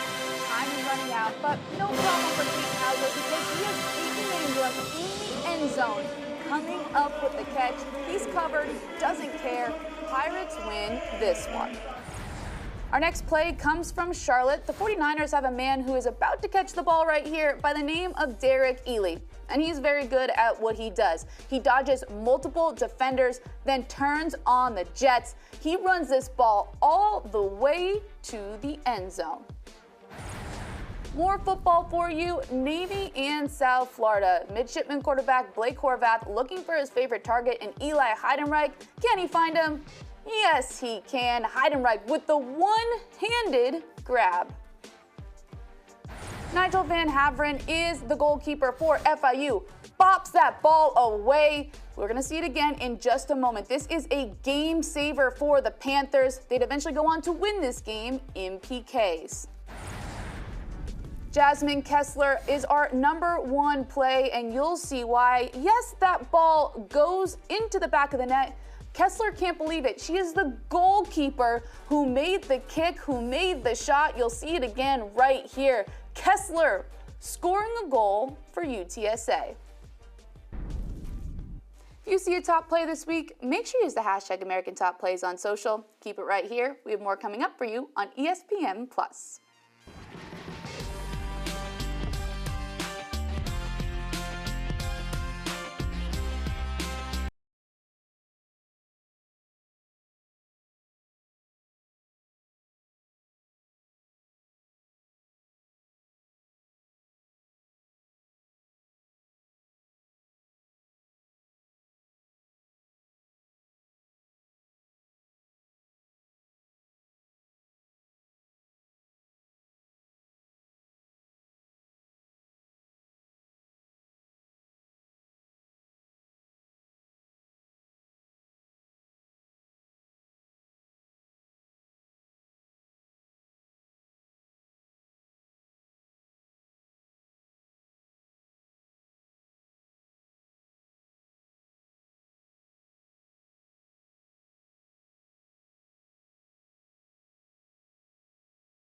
at the half here in San Antonio.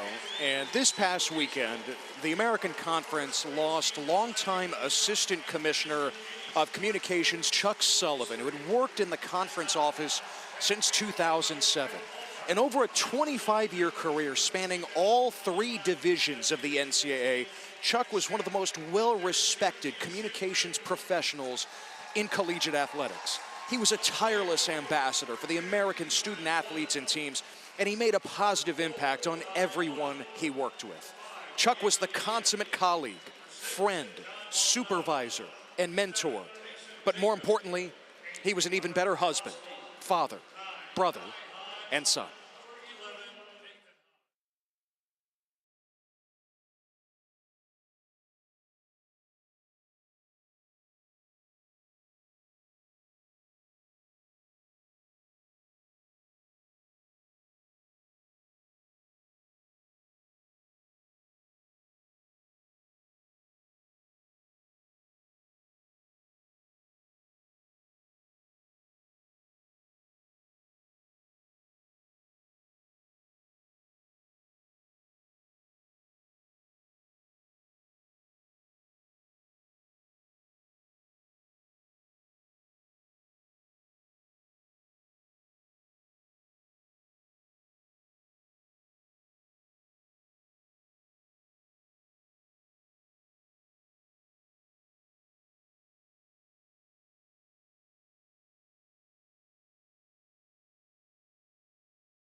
Here in the second to last week of the regular season, East Carolina was in the mix for the conference championship in the American, and yes, even a spot in the 12-team playoff, and yet it is 34-3 UTSA. Welcome back inside the Alamo Dome along with Taylor McCarg. I'm Ted Emmerich, Smacker Miles as well.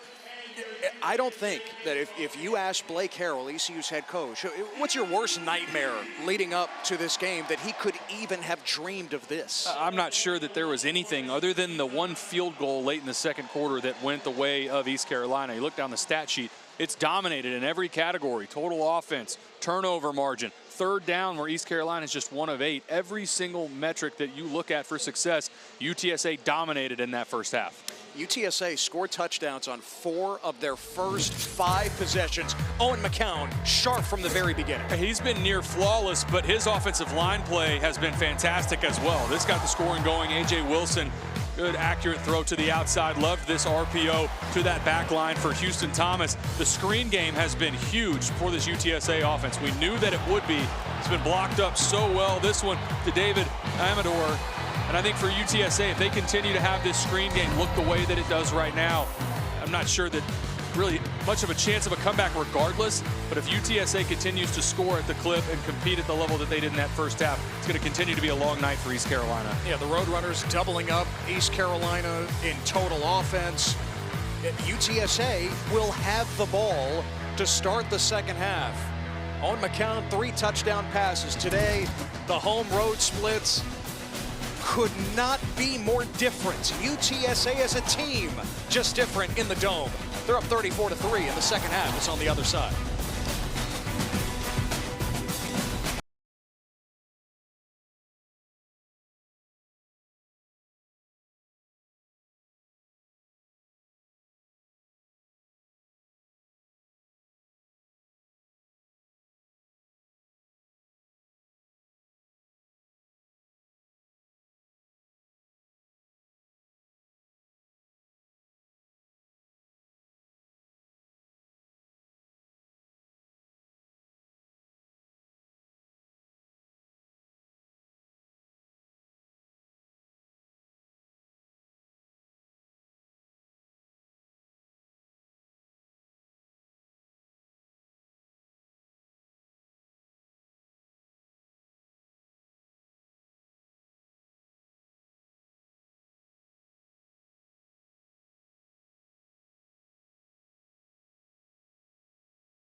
You're watching the American Conference on ESPN.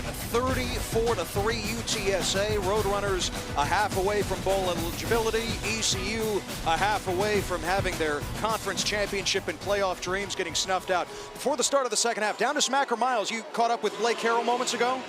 Yeah, Ted, I talked to Coach Harrell coming out of the locker room, and he told me that he said to his team, this is a whole new half. They don't have to make it up all in the third quarter, but they have to eliminate the silly mistakes. And beyond that, they were in this situation down big last year at North Texas and came back and won it. He said, we know how to do this. We've been here before. Smacker, you and I were there in Denton last year. It was just before Harrell got the permanent head coaching job. That win pushing East Carolina to 7 wins in the regular season. Emotional win up there in Denton, and boy, can they muster something. It's going to have to start with their defense, Taylor, because UTSA has the ball first. Yeah, for Coach's point, yes, you don't have to have it all back in the third quarter, but there's got to be a different level of physicality, because I think UTSA brought the fight that entire first half for East Carolina. That's what I'll be looking for. Can that defensive line for ECU create any sort of push and havoc against this UTSA front that in that first half was dominating?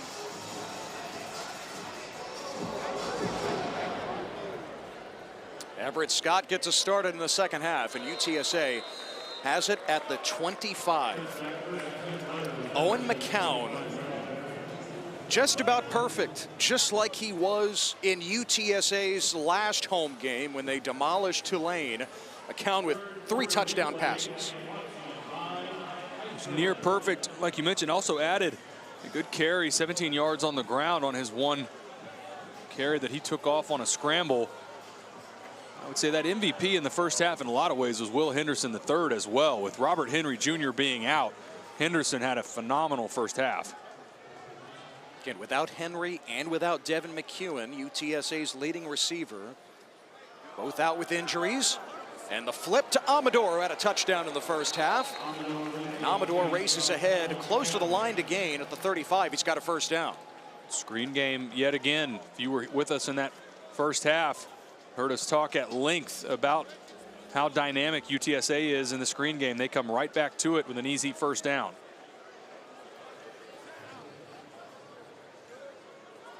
Now the run with Henderson.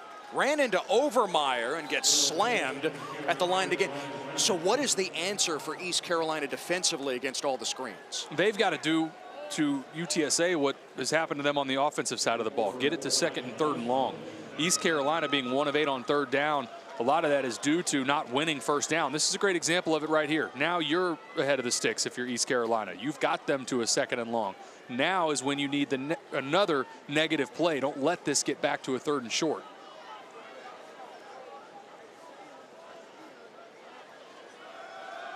Just a 3-man rush. Count swings it to Henderson. And he's twisted down. Gain of only a yard. 3rd and 9 for UTSA. Jamarly Riddle, best player maybe on the field altogether, but on the defensive side for East Carolina. Another good open field tackle. Here's a big opportunity here. Can East Carolina, coming out of the locker room, shut down UTSA on this drive, get the ball back? ECU so good on 3rd down all season. UTSA has been great so far, and now offense number 13, 5-yard penalty, 3rd down.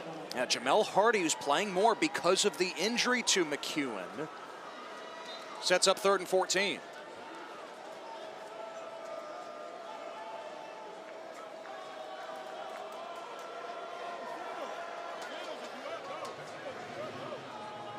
UTSA 4 of 6 on 3rd down today.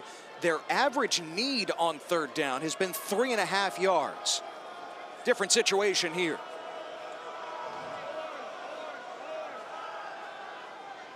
Another clean pocket. Dump it to Thomas. He's got a ways to go. And holding on is Jonathan Jean.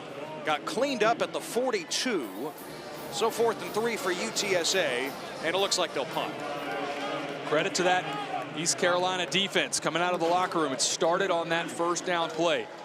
Running play for Will Henderson doesn't go anywhere. Good job 2nd down. by Jamarly Riddle, and then that time good team defense. And that's what this is. It's putting together and stacking together those plays. It's not just creating havoc and creating the explosives or a turnover. It's on a down-to-down basis. East Carolina wants to have some sort of incredible comeback in this game. Your drives are going to have to look a lot like that the rest of the way. Peyton Mangrum, the South Carolina transfer, and the hero last week back deep. Oh, that was almost blocked. A flag is down. Contact with Hogan, the punter. Danka, full extension. And let's sort this out. Parker there as well. ECU was coming after it, as you might imagine. Personal foul, roughing the kicker, receiving team number 83. 15-yard penalty, automatic first down. Wow. Just a killer. We'll take another look. This one's pretty obvious. Punter gets run through. It's just inexcusable for a day. You saw on the graphic a minute ago, 6 penalties for 70 yards, already now to 85 yards of penalties. We still have most of the second half to play. This place is already difficult enough to come into UTSA and try to get a win. You have a turnover and 85 yards of penalties already. Not doing yourself many favors. And coming in, Taylor, penalties weren't a major problem on the season. The average, in the top 70 in the nation. Hasn't been egregious, but today, a different story. Henderson with room. And Henderson inside the 30 with a first down. Will Henderson III making his first career start today. He's over 100 yards in this game. And that right side of the offensive line continues to do a great job. Davion Hurth, who's in for the injured Darrell Jones, and DeAndre Marshall at right tackle, sealing off that right side, making it easy for Will Henderson. How about this? McCown shifted, snap it to Henderson, and flags fly. Well, UTSA was ready to run something creative again, but back them up. Well start. Offense, all linemen except the center. 5-yard penalty, first down. Don't you love that call? I love Jeff Traylor shouting at his offense, frustrated with, looked like Houston Thomas, that John had to get off the field. Up 34-3, continuing to coach hard. You can tell again how much this means to Jeff Traylor. McCown back behind center now. To DJ Allen, another screen by the Roadrunners. And Allen shoving ahead to the 25. And 9 yards picked up on a simple bubble screen. I mean, when you have that, number one, as a quarterback, that makes you look pretty good. If you're a screen team that's that good, look at that stat line at the end and think, man, I'm pretty good. A lot of this is yards after catch. But great job on the edge. You see number 8, David Amador, able to block and hold that block consistently in the slot. That opens up everything else around it. Amador, he's got a touchdown on a screen already today.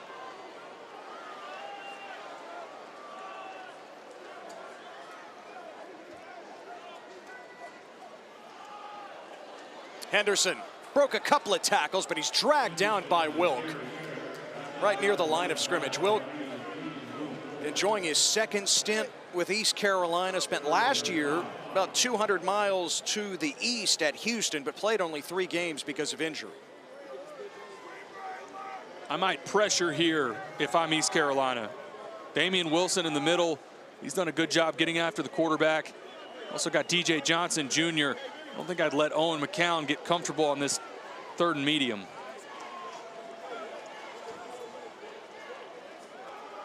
They run it with Henderson. He avoided one tackler and he got the first down inside the 20-yard line. Great move at the point of contact. Looked like Josh Benton steps down to make the tackle. This is right in the middle. Now you see me, now you don't. Great move to pick up the first down. Now, Jeff Traylor told us this week, it just raved about Henderson's character off the field. He's everything you want in a player. Forget the skills that he displays, the speed, of course, on the field. Taking advantage of an opportunity today. Now running to the edge again. And Henderson down inside the 15. Boy, this is a shot from Jamarly Riddle. Watch this from the safety spot. Watch number 2 right here. boom. I can't say enough good things about Jamali Riddle. I mean, again, when we asked Josh Aldridge about his safety on the back end, called him elite, said this is the best player on our defense. He's still a young guy, just a sophomore, but this will be someone that you see play on Sundays. Compared him to Kyle Duggar, now with the Steelers, who Aldridge coached at Division II Lenore-Rhine. Said Riddle is right up there. Fake it to Henderson this time, throwing a dart, and A.J. Wilson has it at the 7-yard line. First and goal for UTSA. Easy, simple pitch and catch. Owen McCown, it's just a curl flat. Recognizes that safety, vacating to go take his running back in the flat, throw the simple spot route to A.J. Wilson. Good quarterback play. Owen McCown, this, to me, maybe the best performance of his season. He's been efficient, in total command, has done a great job today. Now Peterson checks in for Henderson. On first and goal. McCown keeps it. Had a man underneath, instead to the end zone and over the head of Wilson, who was battling with Jordy Lowry. Not sure if Owen McCown could see Houston Thomas. That's where this play was designed, was for his tight end. And zero, Thomas is wide open. See him sort of stalk block, and then he releases. He got away from that a little bit early. Houston Thomas was standing by himself in the end zone.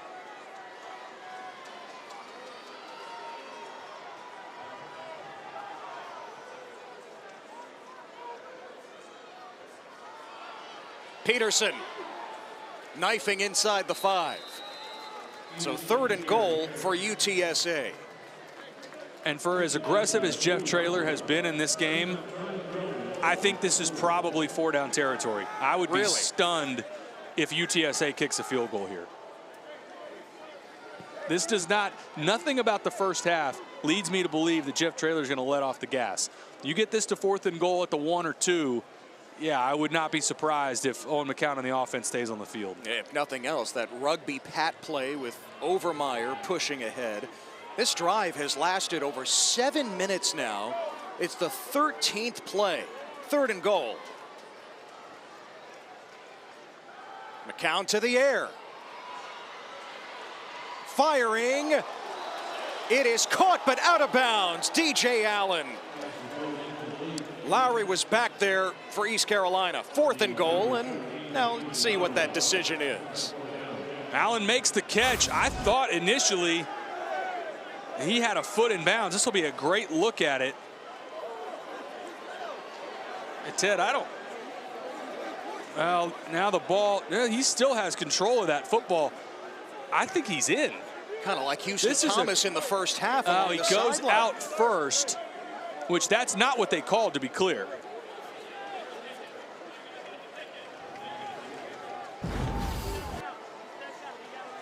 Just signaled incomplete, and maybe they do take a closer look. Ruling on the field was that the receiver went out of bounds, never reestablished back in bounds. That play is under further review. And so there is the call, and that's what we saw with the second look. We'll step aside as they put it under the microscope.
touchdown after all. We'll give you a closer look here in just a moment, but it's Owen McCown's 4th touchdown pass of the game. This one to DJ Allen, and it's now 41-3. Taylor, as Tim Rich explained during the timeout, there's a difference between stepping out of bounds and being forced out of bounds. Yeah, there's the force right here, 1 foot out of bounds, but he establishes back in the field of play with 2 feet.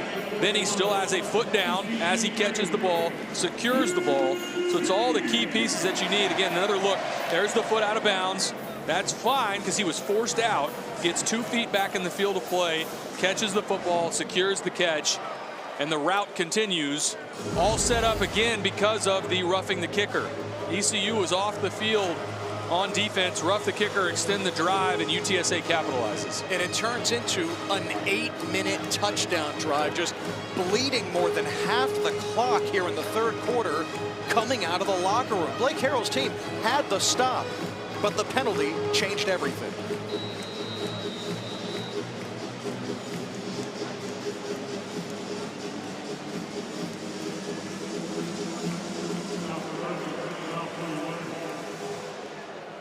Joffer Murphy kicks it, and over the head of Jenkins.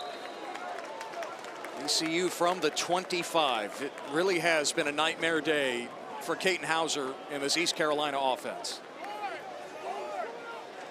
ECU in the race for the championship here in the American, and as a result, yes, even a spot in the college football playoff, and this day just could not have gone any worse as UTSA, a game away from becoming bowl eligible for the 6th straight year under Jeff Traylor.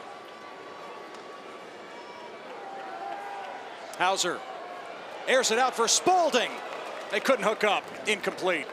Spalding was behind KK Meyer. And the 2nd time tonight that Katin Hauser, who typically throws the deep ball so well, has overthrown Spalding. This is one you need a little bit of air on this. If you throw it this flat, that means the ball's got to be perfect. It's just out of the reach of Brock Spalding.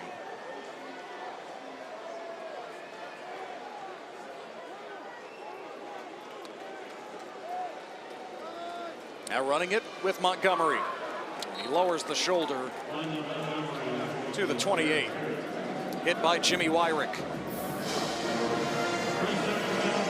For East Carolina, and that bunch of teams that had 1 loss, looking at teams like North Texas and Navy, they've all got their eye on this game. That right now, obviously very pleased to see with where they are in the standings, what this score looks like at the moment. Hauser connects with Anthony Smith. His top target has been quiet most of the day. He picks up the 1st down to the 40-yard line. And it is unbelievable what UTSA looks like and what they play like in this building. Totally different teams. How flat for an injured player. It looks like we've got defender down. Yeah, it's Marcellus Wilkerson for UTSA.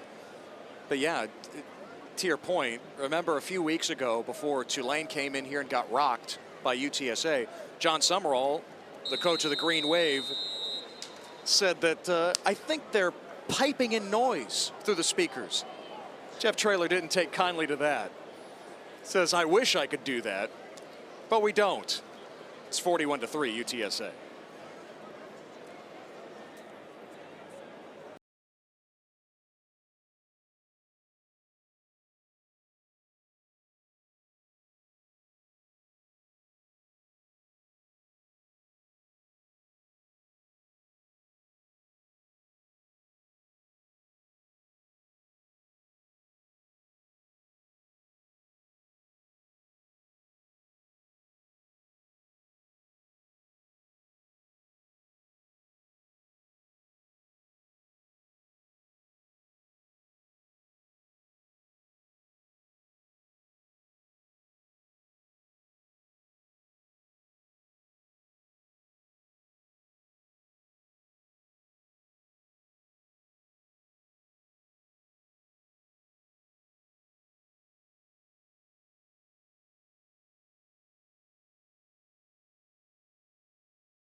this rate, this game's going to do a number on the American Conference standings. There are 4 teams with 1 loss in league play coming in. ECU, Tulane, North Texas, and Navy. Tulane's up 20-7 in Philadelphia against Temple right now on ESPNU. That game early 3rd quarter. North Texas plays at Rice tonight on ESPNU. Navy is off before facing Memphis next week.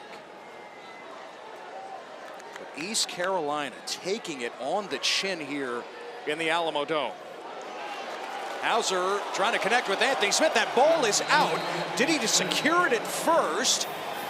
Or is it another fumble recovery? It is for UTSA. Brandon Tucker punched it free, and the Roadrunners have another turnover.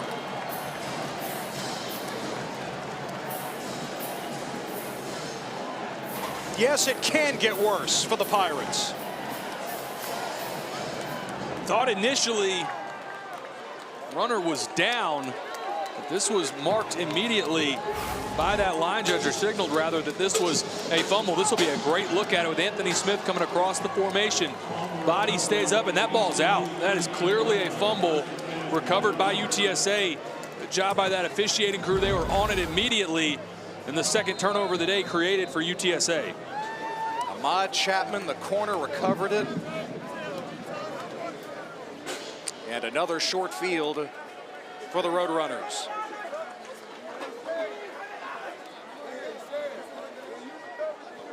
ECU brings the blitz. Peterson runs away from it across the 35. Now, stop me if you've heard this before, but the right side, again, of the offensive line. It feels like anytime they want, whether it's stretch zone or if it's designed off the A or B gap and then it gets bounced, that right side has collapsed everything down. DeAndre Marshall, the right tackle, has done a fantastic job.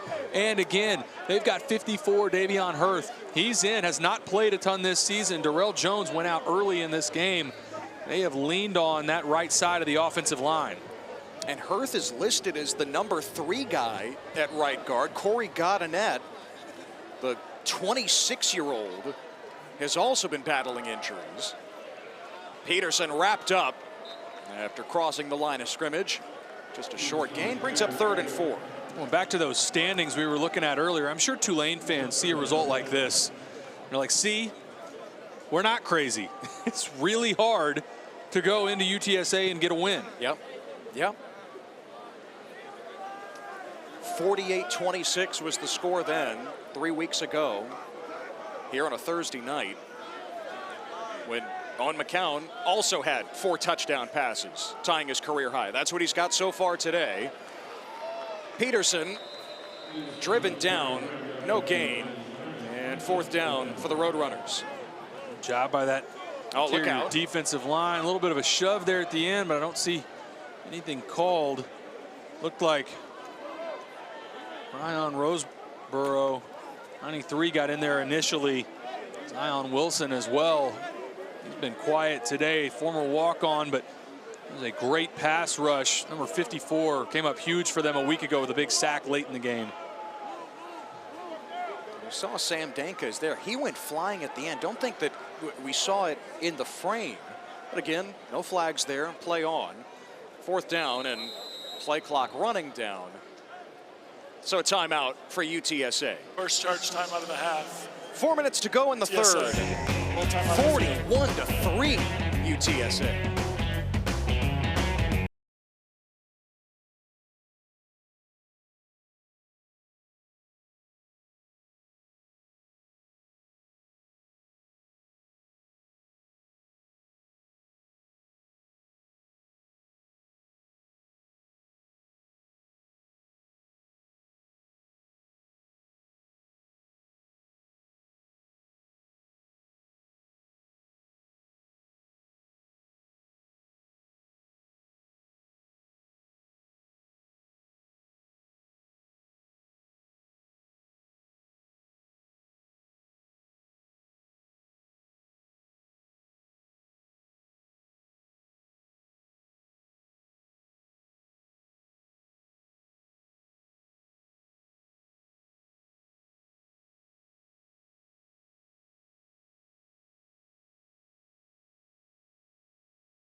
San Antonio's hottest tailgate scene has everything, including firefighters playing bagpipes.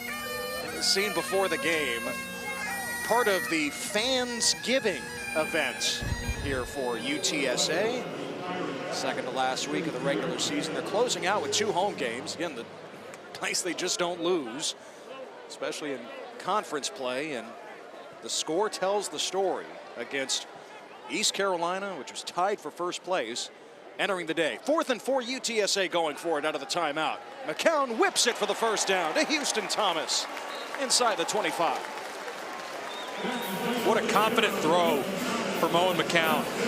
Out to the field, receiver working away from you, throws this on a dot. Good recognition, has the tight end come open immediately, and the ball is put on him for the first down. Good throw again from Owen McCown. What a journey McCown has been on. Started his career at Colorado. That was pre-prime, before Deion Sanders took over. Now in his 3rd year at UTSA, and in such a tough position, taking over for Frank Harris, who set seemingly every record here for the Roadrunners. On first down, Peterson was trying to find any daylight, and he is driven back for a loss of 2. And yet McCown has settled in so well, Taylor. His 2nd year as the starter, as there's a man down now for UTSA, and it's Davion Hurth, who has, again, taken the spot of Darrell Jones at right guard. Yeah, I think we've got a bad injury here, Ted, on Davion Hurth.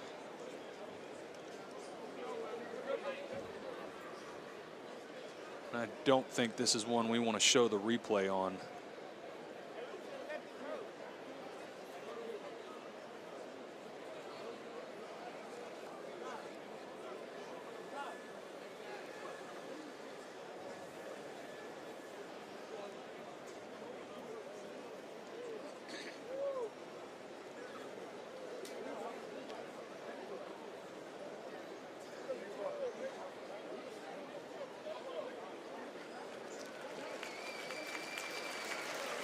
Great to see Hurth back on his feet.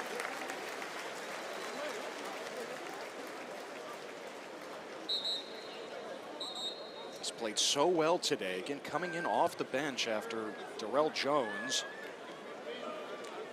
had to exit with an injury himself.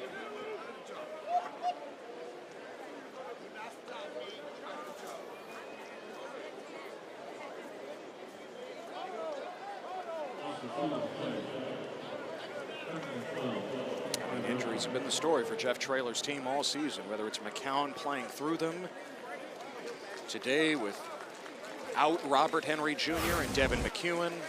Another look. They're taking a look to see if this is fumbled.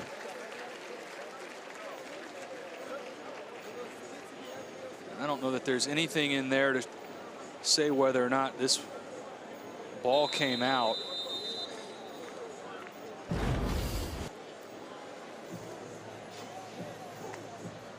Yeah, nothing there.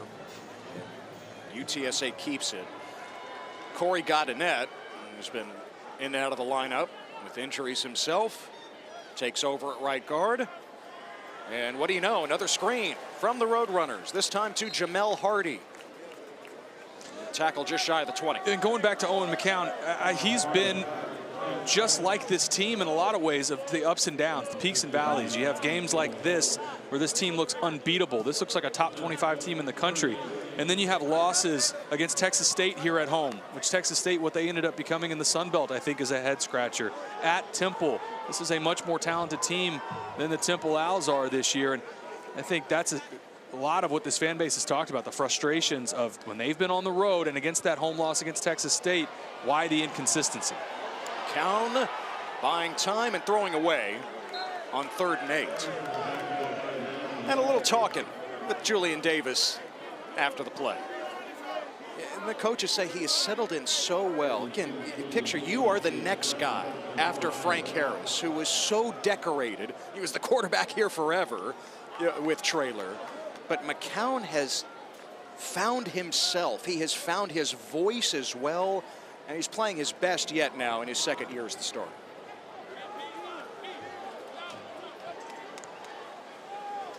38-yard try for Petro, who's nailed a couple so far. And this one is through as well. So nice bounce back effort from Petro after the 2 missed field goals last week. 3 for 3 today, and it's 44-3.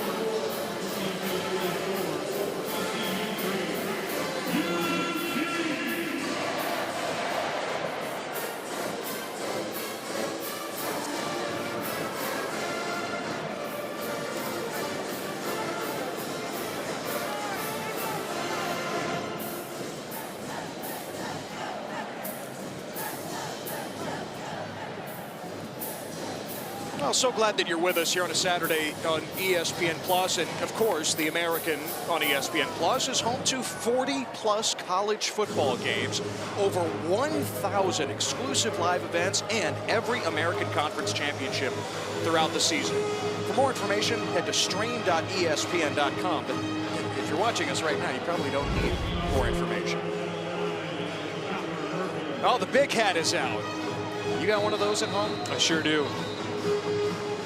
I need one from my alma mater. Yeah, do you have an Rice? I don't. Yeah. I need one from Rice. I mean, I don't think you have a UTSA one, not that specific, but I don't. Just have a generic one. After what they did to my Owls this year, it looked a lot like this. It can happen to just about anybody. Ask Rice, ask Tulane, and ask East Carolina today. So Hauser and company trot back out there now, late third quarter, 44-3. You know, Blake Harrell, Smacker brought it up. Mentioned to Smacker coming out of the locker room, hey, we came back against North Texas last year. We know what we can do. That was a 21-0 game. It's a very different story here today, and they just have not been able to generate anything. Here's the dump off to Marlon Gunn, and a gain of 8 on first down.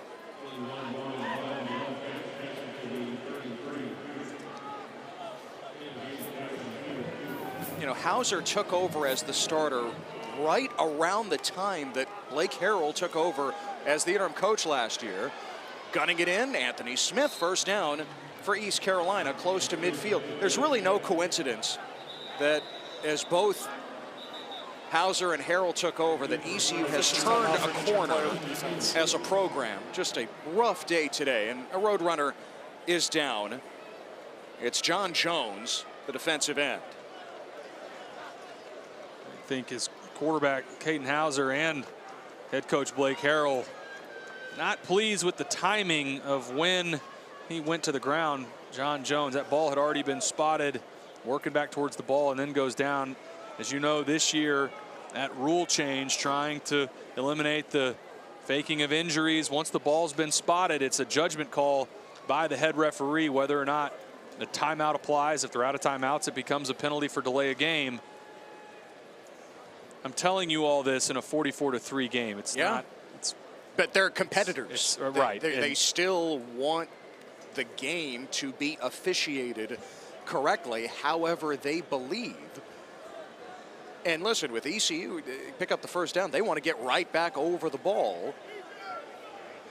So the timing might be different than what you see with other offenses. But Jones heading off. Former walk-on himself at UTSA. And it's a first down for East Carolina at midfield.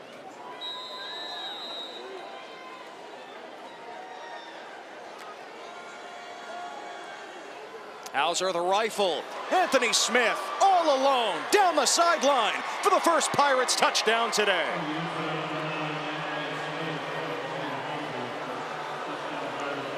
Good recognition from Caden Hauser. Bust in coverage. They leave the top wide receiver for East Carolina all alone. Anthony Smith on a corner route, and there is nobody with him. First touchdown of the day for East Carolina. He sees it immediately. That is a guy in number 9. Somebody supposed to be covering. Came into this game 4th in the conference in receiving yards. It's the first touchdown rather of the day for East Carolina. On one hand, you might look twice with the big celebration, down 44-10 now, but on the other, a moment of catharsis for this East Carolina offense, as tough as it has been today. Anthony Smith was going to celebrate no matter what.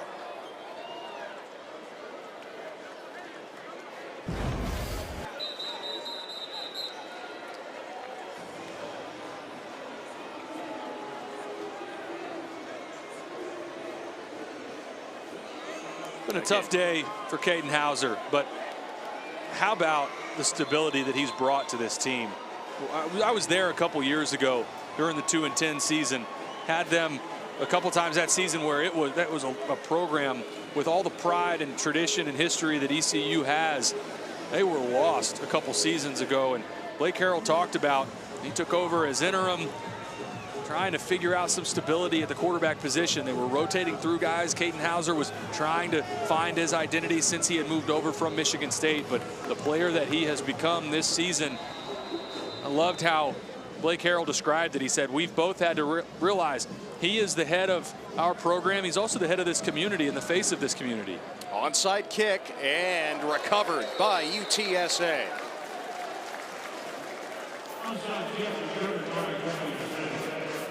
Taken in by Jaron Randall, receiver out there. And yeah, for ECU, you have to go back to the record-setting Holton Ahlers. It's the last time that East Carolina's had this kind of stability at quarterback. But for UTSA at home, again, these are regular season conference home games. UTSA is the only team in the nation, not just the American, not Group of Five, across all of FBS that can claim they have a perfect record in conference home games since 2020. That's when Jeff Traylor took over as the head coach. McCown rifles it, caught in a flag as Jamel Hardy is on the receiving end. Lowry out there on coverage.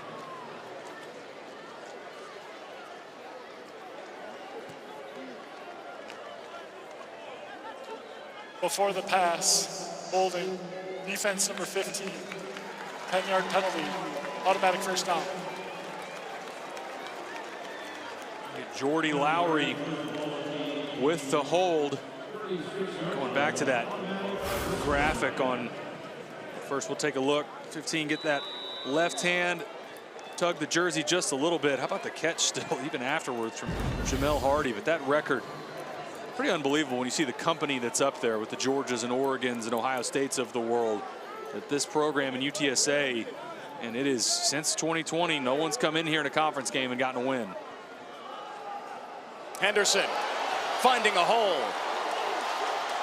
Still upright, and he's knocked down by Danka inside the red zone. Will Henderson III with 17 more yards and just a little gimpy getting up. What a performance from Will Henderson III. Stepping up. Robert Henry Jr.'s out. We knew he wasn't going to play today. Will Henderson well over 100 yards rushing. He's had the bulk of the touches here today. A guy that's not as big a back as Henry or Peterson. And a great job physical running all day. Back-to-back 100-yard games for Henderson. But again, coming out now, Bryson Donnell with his first carry of the day. And Donnell works inside the 15, the transfer from Texas Tech in his second year with the Roadrunners. And that should be the final play of the third quarter. UTSA with a bowl berth in their sights, wearing the lights out jerseys, and the lights have been turned out in the Alamo Dome. And they're about to turn out the lights on East Carolina's conference championship hopes.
UTSA putting it on East Carolina today inside the Alamo Dome. And yeah, it's all about the 2-0 here today. The area code here in San Antonio. Ted Emmerich, Taylor McCarg, Smacker Miles, our entire crew. East Carolina's conference championship hopes about to go up in smoke, barring a miracle here in the final 15 minutes. UTSA, with a win, would become bowl eligible for a 6th straight year. Well on their way here. Roadrunners trying to add to the total. McCown on the rollout. It's been so good today, and he fits that in for another touchdown. This time to Jaron Randall. It's his first career touchdown. And for McCown, it's a career-high 5 touchdown passes. Ted, I thought this was going to be an interception.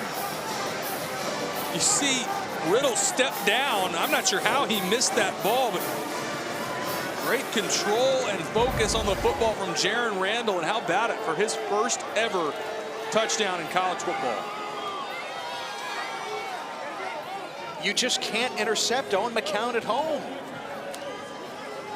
It's absurd.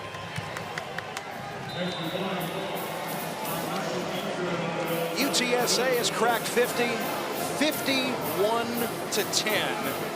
I mean, the numbers do not lie. McCown now 18 touchdowns and no interceptions at home this season. And Riddle was all over it. Not sure how that ball, it's almost like it went right through his hand. But the focus from Jaron Randall to come down with it, that's that distracted ball drill. Every receiving group in the country works on that. Good job from Randall, and a career day for Owen McCown after that 5th touchdown pass. Again, the son of Josh, former 18-year NFL veteran, now the quarterback's coach with the Vikings. And Josh actually coached his son at the end of his career at Rusk High School. Owen says, I learned so much, of course he would, from his dad, but yeah, that senior season in high school, we would argue. We would argue about calls, what to run, but ultimately, Dad knew best. And what a positive experience it was then, and what a positive experience it's turned out here as the quarterback at UTSA. In his 2nd year, he has just leveled up.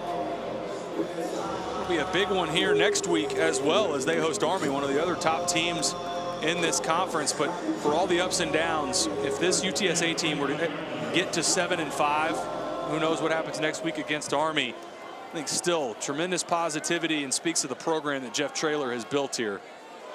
Hauser, big hit. Trying to find Peyton Mangrum. Instead, Jimmy Wyrick closing on the football. Takes a shot from Jimmy Wyrick. What's this? Coming downhill. Bang. Good clean hit, too. No targeting in there. Breaks up the... Right as I say that, they're going to take a look.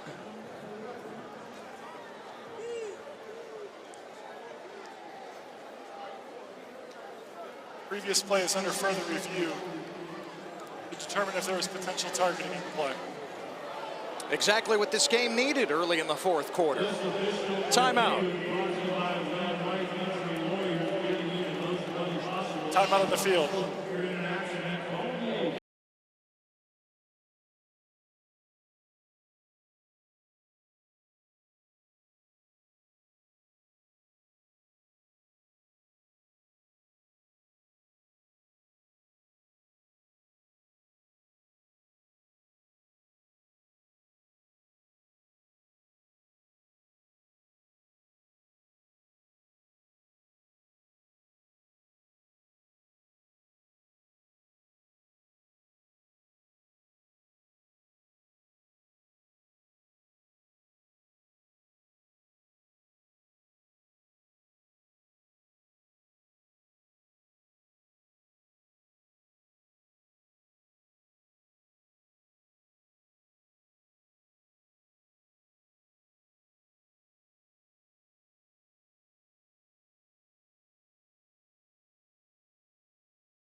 Well, there was no targeting on the field, and after the review, there is still no targeting there on Jimmy Wyrick, the UTSA safety.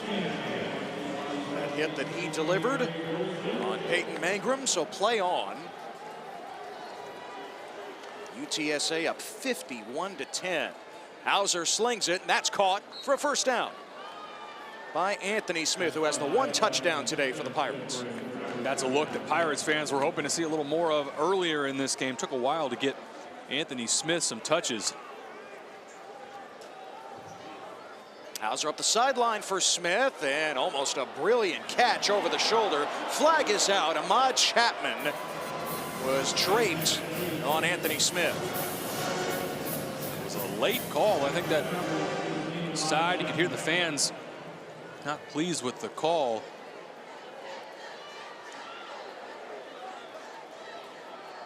Now a conversation with side judge and back judge on.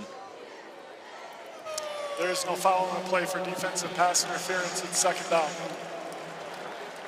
Good communication between that crews. We'll take another look. I think there's some hand fighting between both of them there. I like the no call. Also, anytime a defensive back gets their head back around towards the defensive back, that's where you get the benefit of the doubt on those calls. I like the no call there. Now Hauser on the draw, and not much of a hole for him to squirt through. Brandon Tucker collapses on top of it, and it's 3rd and 9. And a great job by that defensive line doing exactly that, Ted. Collapsing down. It was man coverage behind him. That's a style defense. If Caden Hauser had gotten through the initial defensive line, he'd still be running. There are many stats in this game that can tell the story. One of them is East Carolina on 3rd down today. Just 2 of 9. Coming into the game, 51%, ranking 10th in the nation. Hauser checks it to Marlon Gunn, and he is dragged down short of the line to gain by Bryce Graves.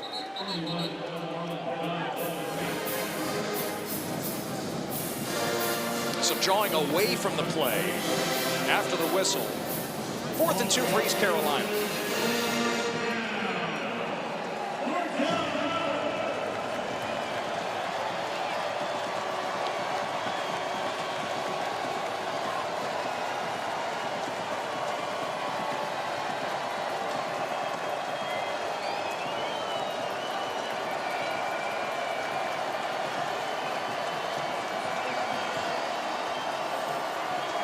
Play clock running down now. Boy, they had all sorts of time.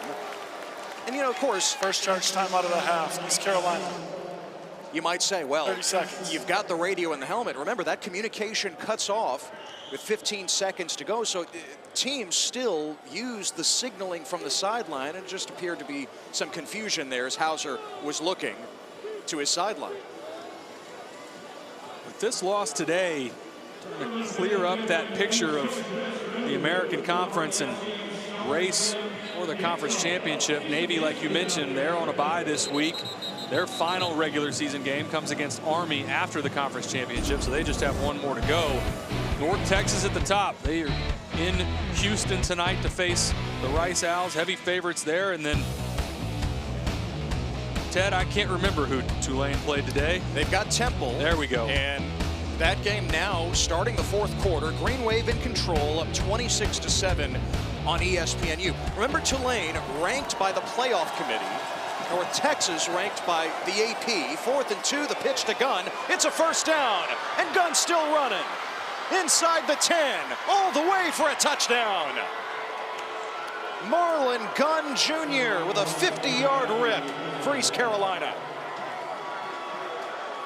Got Jeff Traylor almost out to the numbers, shouting at our head referee, wanting a holding call on that play, but great job from Marlon Gunn. Take a look on the left side of this. I don't think there's anything in that. They wanted the hold call on Shad Banks, the linebacker, but I like the no call there. Good speed from Marlon Gunn. Gunn with his 5th touchdown run of the season, and East Carolina going for 2 here.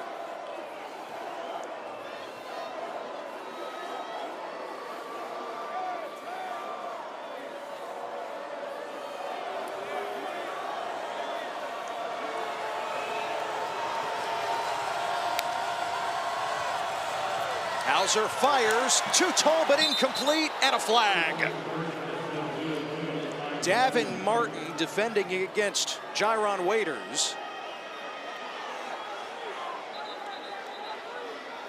Well, Ted, it's getting chippy after almost every play. You're getting the conversations and the extracurriculars pretty regularly here.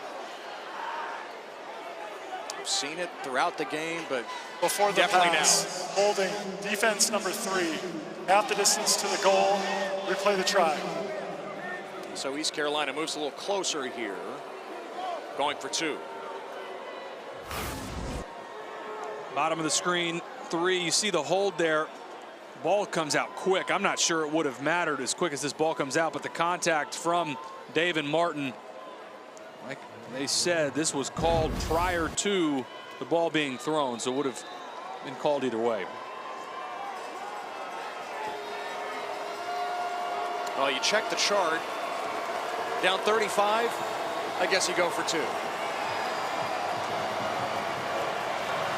Hauser to the end zone for the 2-point conversion.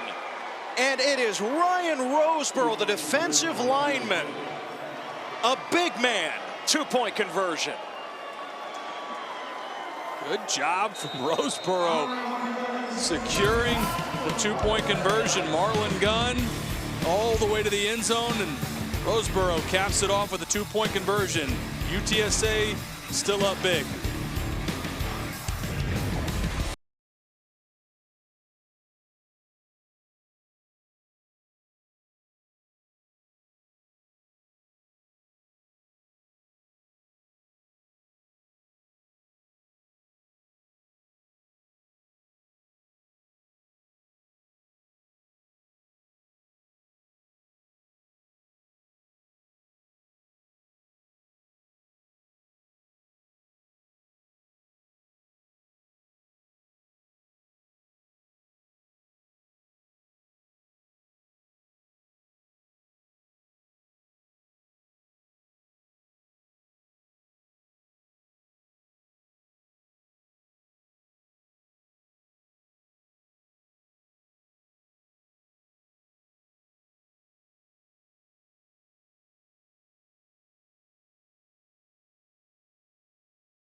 UTSA number 0 is Game's out of reporting as hand number here in 45. San Antonio. It really has been that way since the first half. UTSA scored touchdowns on 4 of their first 5 possessions. Owen McCown has thrown a career-high 5 touchdown passes as UTSA stays unbeatable here at home. And again, the stats, such a stark contrast between McCown here indoors at the Alamo Dome and any game he plays away from home this year. And this focus is obviously on McCown, but the other piece to this, when he's been at home, only sacked twice all season coming into this game, sacked 12 times on the road. His completion percentage, almost 75% at home, down to 61% at home, on the road, excuse me. So it's across the board as we see another onside kick attempt here from East Carolina. Popping it up this time and taken in by UTSA. And Elliott Bro. Yeah, so the question at this point, when does Owen McCown's day end? And yet he trots back out onto the field. Brandon Tennyson is the backup, another sophomore from Gilmer. Got that connection from Coach Traylor and his time at Gilmer High School. Ted, I would imagine this is probably it, this drive here. I don't think there's much more that you need to see. That being said, I think it's been clear all game. Jeff Traylor's trying to send a message in this game. I don't know that we're going to see UTSA really let off the throttle at all tonight. Feeding Henderson, who's back in the game. Remember, he was shaken up at the end of the last drive. And Henderson with 4 more yards. It's been another big day for him. First career start in for the injured Robert Henry, who's almost 1,000-yard rusher this season.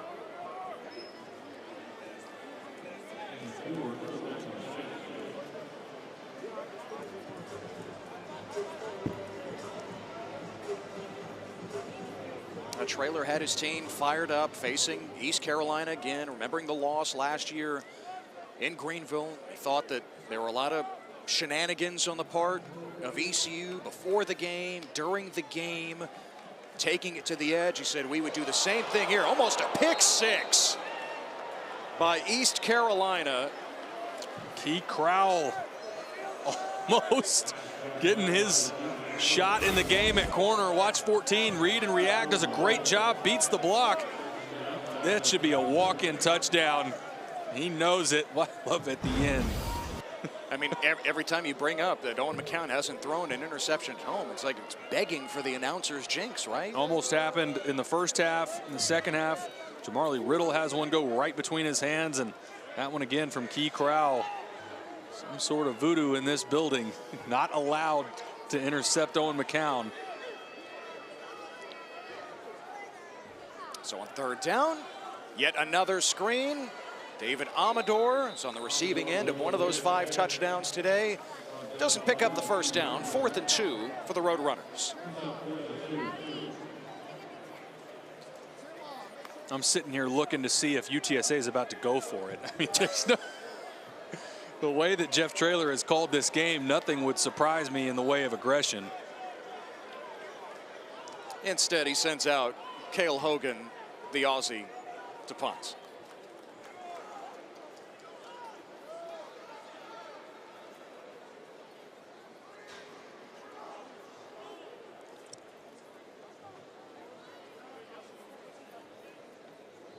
Take the delay of the game. Just take all the time you want at this point. You know, we'll get the announcement. Delay of game, kicking team, 5-yard penalty. It's 4th down. Please reset the game clock to 11:22. You know, Taylor, we bring up the home road splits for Owen McCown. You bring up the home record for UTSA under Traylor. Perfect 24-0 in conference games here at the Alamo Dome across 6 years. The remarkable thing is it's not as if it is a sellout crowd here at the Dome. ECU coming after it. Hogan kicks it away. Mangrum on the return from inside the 10. And he is driven down.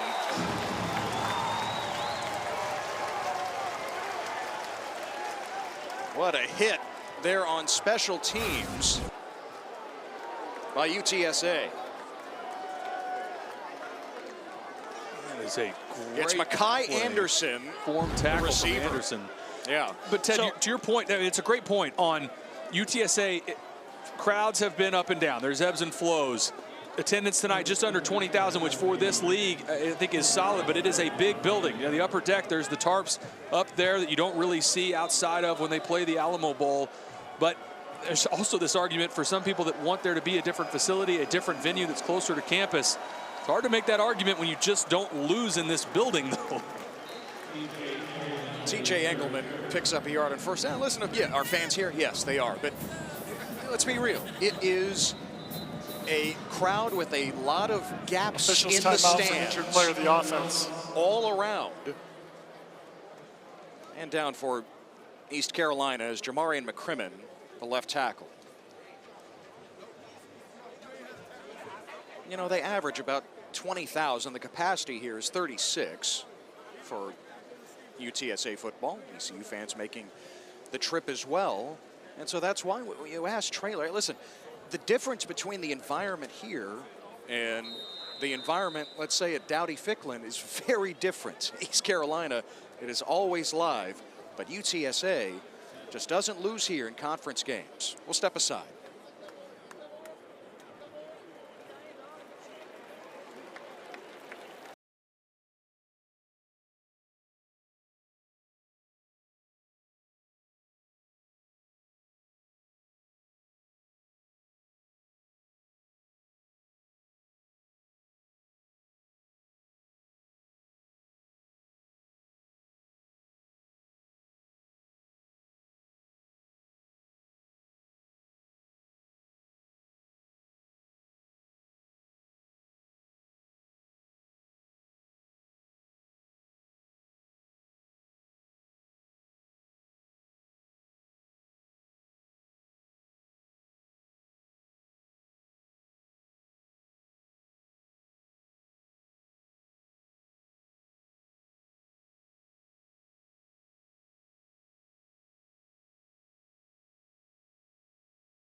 Under 11 to play here in San Antonio.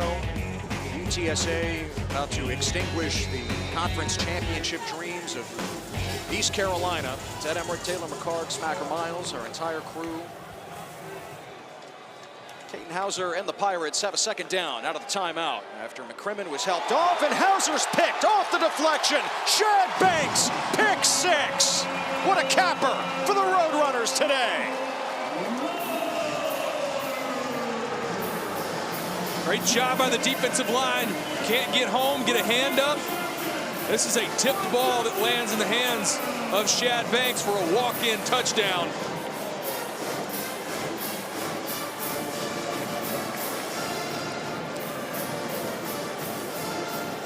The birds are all the way up for UTSA. Right in the middle. Credit. I want to give credit to Big 90, but it actually goes off the helmet of his own player. Looked like that went off of Darius Bell's helmet.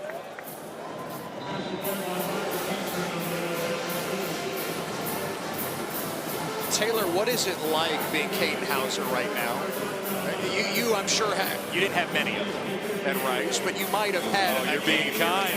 No. What is this like? Yeah, no, 2010 against Case Keenum in Houston. You get beat 100-0. You just want to get through it at this point. I mean, right now, this is a team that Blake Harrell and this staff and Caden Hauser at quarterback, they've had so much success this season. And today, it's just not your day. This is actually off of 69, Emmanuel Puku, the right guard. But it's not your day. If you're Caden Hauser, this is a team that just had the emotional win last week against Memphis. They've had so many bright spots on their schedule. Winners of 4 straight. And today it wasn't your day. You played a team. It's really difficult to beat at home. They have been so much better here in the Dome versus on the road, which we've talked about at length. And for ECU, right out of the gate, they were flat, couldn't get any momentum on early drives, dug themselves in a hole, and then you lose the turnover battle 3-0 on the road against pretty much anybody, but especially UTSA here. It's going to be a long day, but shouldn't overshadow. It's still a special season for ECU compared to where they were 2 years ago. That's a huge point. Jenkins on the return, crossing the 25. I mean, just for East Carolina to be playing a game with this kind of real significance this late in the season is a leap forward. It's why Blake Harrell was named the permanent head coach, building on what he did the second half of last year and the position he put them in here this year. And that you have an opportunity. Caden Hauser's got another year of eligibility. Get him back next year, invest in him, invest in this team. That's a program. There's plenty of NIL support for East Carolina. Anthony Smith is all alone, and Hauser locates him all the way to the 30-yard line of UTSA. It's the second time tonight they've left Anthony Smith completely alone. It'll be another big day for Anthony Smith. He came into this game 4th in the conference in receiving yards. He's well over 100 now.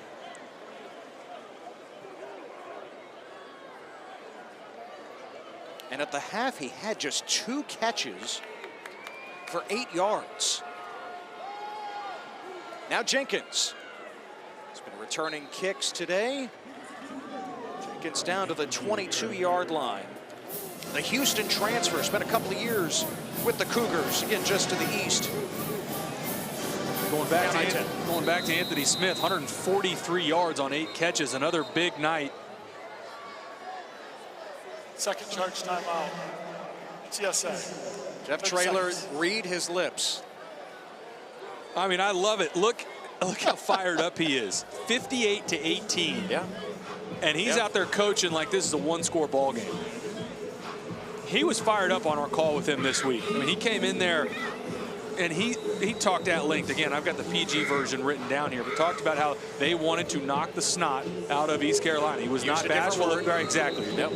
He was not bashful about it. He said, this is going to be a physical game. We want to set the tone physically. And I think he communicated that message pretty effectively. And it was right from the jump, forcing a couple of punts from Hauser in the offense. And Owen McCown throwing touchdown passes on the first 2 possessions. It was 14-0 right out of the gate. And UTSA just built from there. Hauser, the sidearm, incomplete over the head of Mangrum. Going back to Blake Harrell and going from being the interim head coach to becoming the head coach at a place like East Carolina that has so much pride. I mean, this is not you talked about the atmosphere in Greenville. If you haven't been to a football game at East Carolina, it is, in my opinion, and by a pretty wide margin, the best home field atmosphere in the group of 5. They do such a good job. The tailgating atmosphere, they have great crowds, good facilities. And another false start here. But Blake Harrell inherited a program as the interim. Offense number 77, lined up over the neutral zone. 5-yard penalty, 3rd down. And it felt like they had lost their way a little bit. I mean, 2-10 2 years ago, that is never acceptable in a place like East Carolina. For him to step in and establish his culture and have them, again, to your point, in a position where they had a chance in late November to win this conference or get to the conference championship just speaks to another flag. And more physicality. Imagine that. Jamie Buxton shoving across the line. False start. Offense number 55. 5-yard penalty, 3rd down. Time Darius Bell's turn. But like Blake Harrell told us, Taylor, this week, this is the standard. Being in this position, this is the standard at East Carolina. having that chance to compete for a conference championship in November. It's not just 6 wins and go to a bowl game. And it falls flat today, but still speaks to the growth for that program. And again, that Caden Hauser's got another year. Get him back next year, build around him. That is the 3rd pre-snap penalty in a row. And Buxton's letting everyone know who it might be against yet again. False start. Offense number 77. 5-yard penalty, 3rd down. Cooper Tranavsky. It's all on Tranavsky here. Transfer from Division II Newberry College in South Carolina. So it was 3rd and 2, is now 3rd and 17. And again, the penalties, they just keep adding up for East Carolina.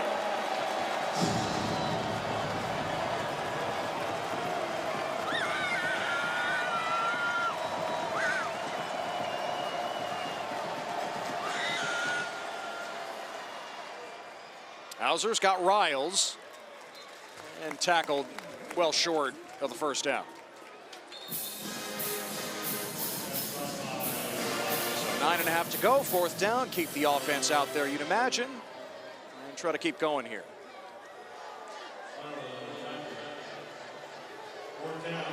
Fourth and 7, call it.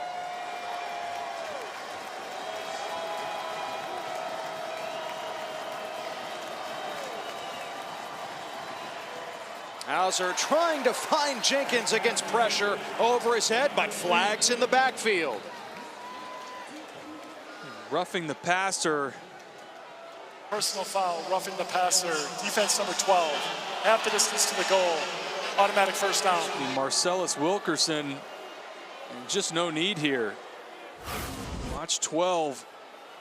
He's got the pressure on the quarterback. That's 1-2. You got 2 full steps before you hit the quarterback. That's going to get called every time. That's an easy one you've got to raise up. And for a redshirt junior, he's been around college football a long time. That one, again, will drive Jeff Traylor crazy.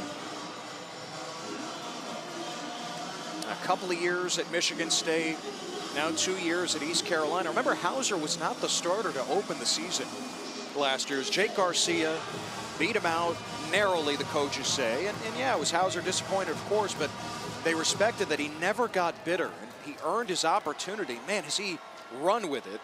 Just a really tough day here today as Hauser carries it just inside the 10. I don't know that I would be going design quarterback run game at this point with Caden Hauser. Fair.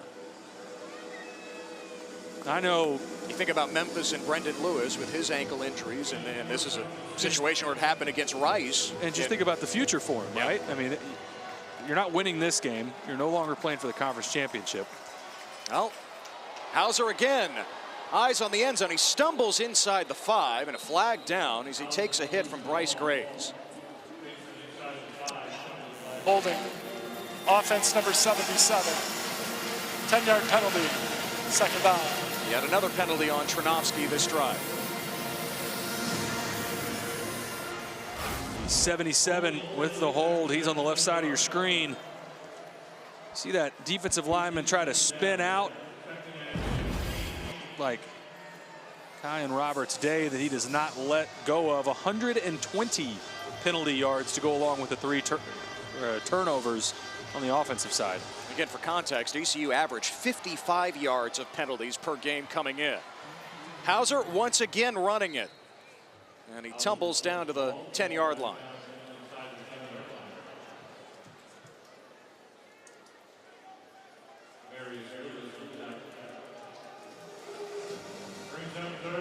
At 9 up at the top, Anthony Smith. That's been the top target all season, top target today.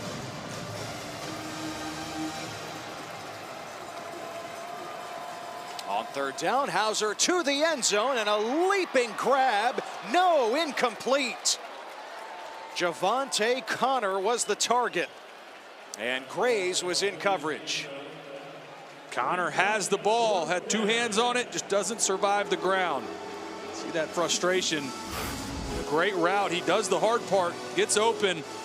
There's your 2 hands on the football right as he goes to the ground. Actually, I'm not sure he ever really had firm control of the football as it pops out. And a timeout for the Roadrunners before 4th and 6. Third and final charge timeout, UTSA. 30 seconds. The fire still burns for Jeff Traylor. Okay, now he cracks the smile. Now it finally comes out. You think he's got a point total? And he's going, I mean, is like 70 make him happy? I mean.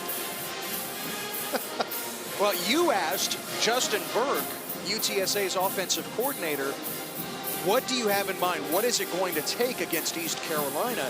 And he said, I think 35 to 42 points. They're putting up 58. And you hear just that first number, 35 or 42. Blake Harrell has the best scoring defense in the American coming into the game.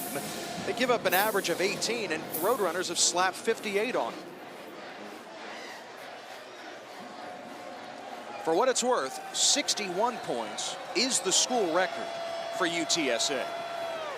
That came against Rice earlier this season. Sorry, Taylor. That's okay. Again.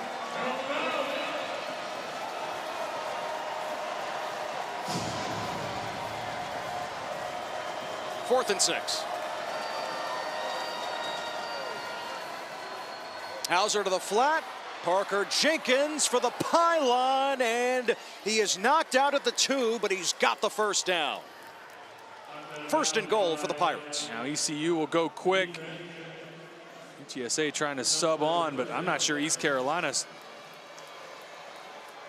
Flag should be thrown. Jamian Buxton is 5 yards behind the line of scrimmage. Jenkins rumbles in for the touchdown. But it wasn't just Buxton. There were a few other road runners that weren't even on the right side of the line of scrimmage. ECU didn't substitute, so they don't have to stop play in order to let UTSA sub in. They brought the entire new hockey shift style defensive line change.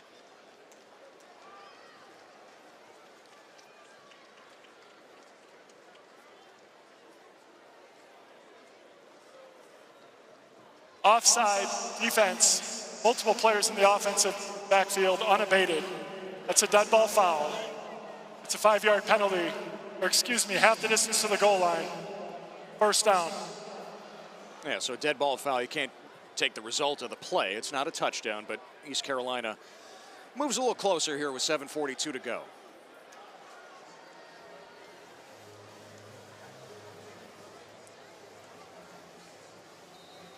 Boy, Ted, there is a lot of jawing at the line of scrimmage. There have been 6 penalties combined on this drive.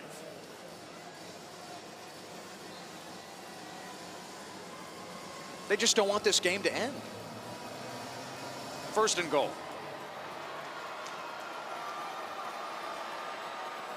Fake it to Jenkins and find the open target. Connor has it this time for the touchdown. His third of the season. And yes, ECU will go for 2 again. Makes up for that drop in the end zone. Onto that play design a couple times. Play action, leak either the running back or tight end into the flat to the weak side. Third touchdown of the season for Javante Connor.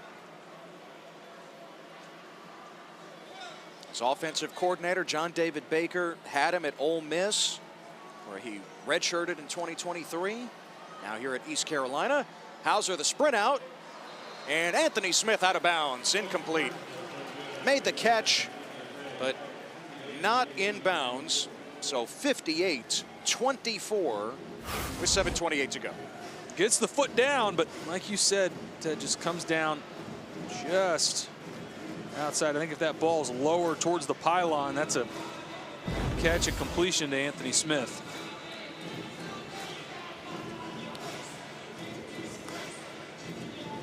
Kind of surprised we haven't seen a little more of Mike Wright Jr. today. Not taking the place of Caton Hauser at this point, although that could very well happen later in the game, but just anywhere on the field, considering his contributions all season, and especially last week, punting, the interception at the end of the game. He has seemingly a different role every single week. Again, the backup quarterback to Hauser, but hasn't been really involved here today. Not that that would make a ton of difference for East Carolina in this game. Be interesting to see now whether or not Owen McCown will come back in the game. We talked about that on the last possession. Do we see Brandon Tennyson?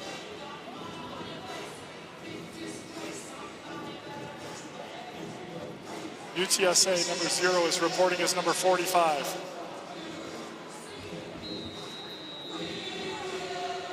Now that's Houston Thomas, the tight end. Great hands. Kick it away from him over the head of Bro, who retreats and fields it. Back at the 15. Well, remember, Owen McCown last year in Greenville got knocked around in a 30-20 loss. Very different game here today. A career-high 5 touchdown passes. Got it going right out of the gate to A.J. Wilson.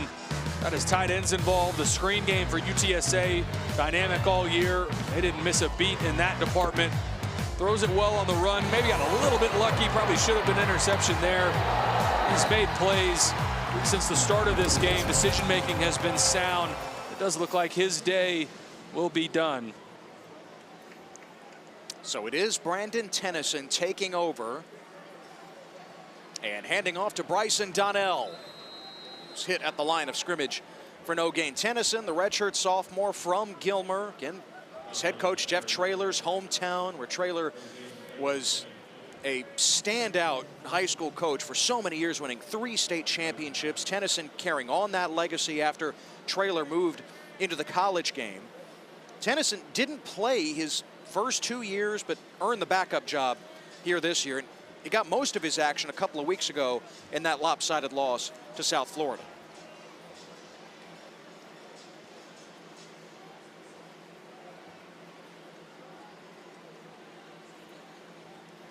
Donnell remains the back.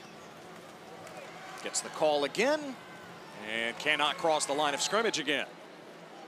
And these are reps for Tennyson, like anybody in a backup or third string role, where you get to a game like this at this point, great to get them in, get that action. And that's the same thing with becoming bowl eligible. Now, obviously, things have changed somewhat in modern college football with the transfer portal. I think that will help once it goes to the 1 window in January.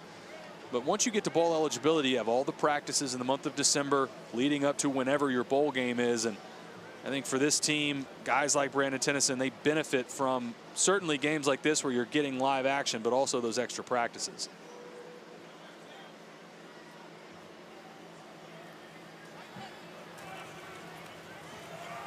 Once again, Donnell, and this time some space. Across the 20-yard line there on 3rd down. 4th down now for UTSA. You noted it earlier. It's been such an up and down year for the Roadrunners. They've alternated wins and losses through conference play. That ends today. It'll be back-to-back wins after what they did in Charlotte last week. After the loss to South Florida, Jeff Traylor made some headlines talking about just the resources or lack thereof here at UTSA compared to a USF or a Memphis in this league. Hogan to punt. Mangrum on the return. And taken down by Anderson there at the 25. And so Traylor's point was we need to invest more here. You know, it's one thing to become bowl eligible every year, but if we're going to compete at the top end of this conference year in and year out, they have to make a commitment. Especially for a coach like Jeff Traylor that has proven to be a winner. I think in the NIL world, having the resources to go out and acquire talent and also roster retention, I think that's something, going back to, I can remember when Trey Moore was here, and them knowing, look, that's going to be one of the top edge rushers in the country. It'll be difficult to keep him here. But to your point and to what Coach Traylor has talked about, the need for those resources because they have a coach in Traylor that is a proven winner. True freshman Johnny Williams in the game at quarterback for East Carolina, and on the move, he picks up a yard. As Traylor put it, Taylor, do we want to just be in the American or do we want to win it?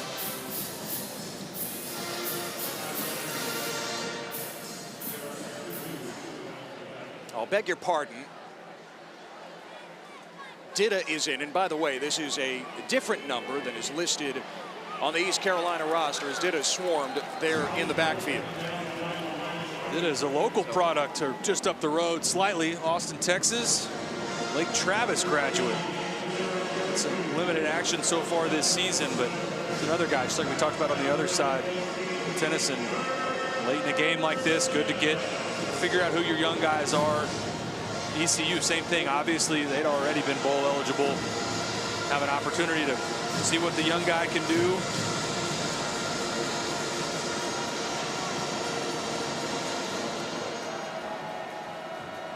Yeah, coming from that tradition-rich power at Lake Travis, just up the road in Austin, and handing off here on 3rd and 12 for a short gain on the play.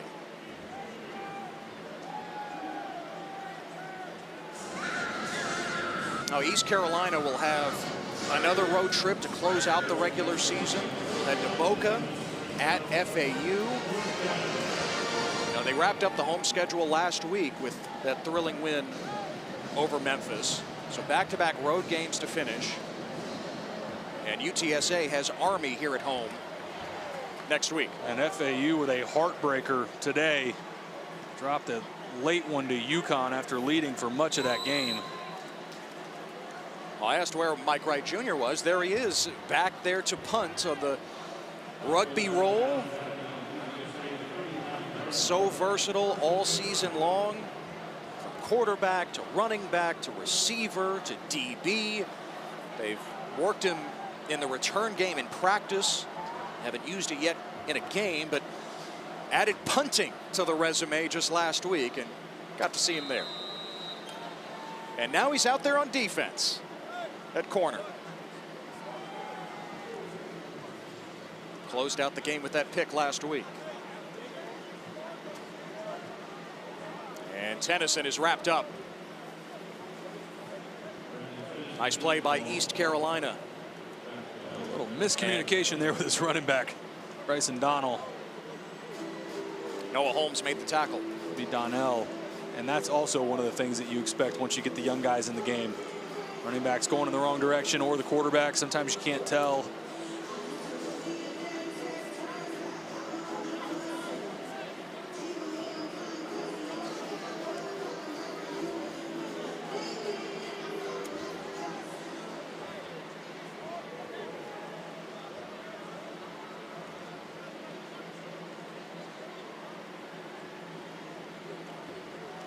Donnell again powering ahead,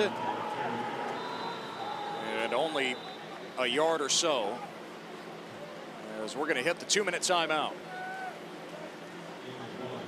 UTSA led this one 31-0 late in the first half, rolling from the start and on their way to bowl eligibility.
It's going to be 6 years for Jeff Traylor as the head coach at UTSA and 6 bowl berths. Up big on East Carolina, which was tied for first in the league entering today with Tulane, which is up big over Temple on the road at the moment. North Texas plays Rice later. Navy off this week. They face Memphis on Thanksgiving. So still a lot to be decided here in the American. Of course, what's at stake, not just the conference title, potentially a spot in the college football playoff. As of right now, it would be Tulane in that spot. The playoff committee has them ranked. Of course, the 5 highest ranked conference champions go to the playoff. That includes somebody from the group of 5. Then you have James Madison out there in the Sun Belt. They beat Washington State today. Yeah, you're going to have the conversation, Taylor, about strength of schedule, but they're in the mix as well, in addition to anybody from the American. Well, and I think for the American Conference, they should all be thankful that North Texas beat Washington State by about 30. And so both of those teams have wins over Washington State. I think you can point to the difference in the margin of victory. I think the American also benefits from, especially Tulane, the wins in out-of-conference against P4 teams, where Sunbelt does not have that.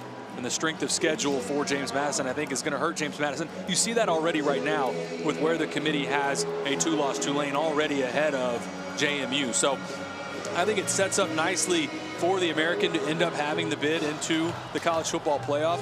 All that being said, this conference rather, can't round robin one another and keep knocking each other off like we saw here today with East Carolina. I think your best shot at getting a team in to the college football playoff is either Tulane or North Texas. Into the Lake Travis product, out for his second drive, and the catch is made by Jaquez Petaway, but hit immediately by UTSA. Lambert making the play for the Roadrunners. Matthew Lambert on the tackle. The championship game in the American, 13 days away on ABC.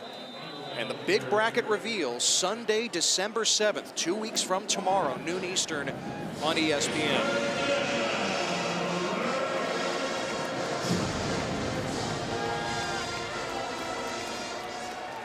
Now, you didn't see East Carolina's name on that All-State playoff predictor. Check other outlets, anywhere from 1%, 3%, 8%, but they still had a chance entering the weekend, but just got punched in the mouth here today in San Antonio.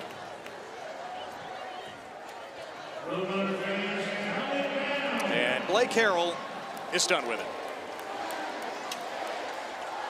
Final seconds tick away of what was a chippy game start to finish. And the handshake at the end is chaos continues to reign here in the American. East Carolina takes its second conference loss, falling out of that race for the championship. UTSA becomes bowl eligible with a resounding victory. Credit to UTSA. Talked about it coming into this game. So difficult to beat them here, especially in a conference matchup. Jeff Traylor, since 2020, still has not lost a conference game here in the Alamo Dome. And East Carolina, they ran into that buzzsaw. It looked a lot like what UTSA did to Tulane here a few weeks ago, their last home game. Down to Smacker with Owen McCown. Oh, and you threw for 5 touchdowns to 5 different receivers. How did you guys connect so well today? Yeah, all credit to Coach Burke for dialing up those plays. My job as quarterback is just to get these amazing playmakers the ball. You know, we have a bunch of them, running backs, tight ends, receivers, you name it. Obviously, it starts all up front with the O-line. When we talked earlier this week, you talked about your offense being one of the best in the country. How is today an example of that? I mean, yeah, y'all see it when we execute. You know, the way we want to, it's a sight to see. You know, running the ball, passing the ball, like I said, all credit to the O-line, though. Thanks, Owen. I'm going to grab your coach. Yeah, thank you. Good job, Bubba. Coach, you wanted to see your team show up with physicality. What did you see from that standpoint? Yeah, just didn't have McEwen, didn't have Henry, didn't have Dan, didn't have offensive linemen, and we just had kids keep stepping up. It was unbelievable. Truly a testament to the triangle, how mentally and physically tough our kids were today, man. There were highlights in all 3 phases of the game. What stands out? Our defense holding no touchdowns in the first half, our offense being almost perfect. we did have to burn a lot of timeouts, which is frustrating. Very emotional game. I'm just really happy for my kids. Feel bad for Coach Harrell. His guys have had an amazing season. Whatever it is, we come to this Alamo Dome, man, we're different. 25 straight wins in the Alamo Dome, like you mentioned. This one is for bowl eligibility. What does this win mean for the program? Well, we've had some tough losses this year, too. There's 2 of them that really come to mind that just bother the heck out of me. And we just keep getting better. Our record in November is a testament to our coaching staff, our players, how much they love to keep practicing. We just get better at the end of the year, and I got to figure out how to be better early in the year. Thanks, Coach. Thank y'all. God bless. Birds up. Yeah, the Birds were all the way up here today in San Antonio. Now 25-0 in conference home games under Jeff Traylor across 6 years. UTSA going bowling again. Big win over East Carolina, 58-24. Now for Taylor McCard, Smacker Miles, and our entire crew, this is Ted Emmerich saying so long from the Alamo City.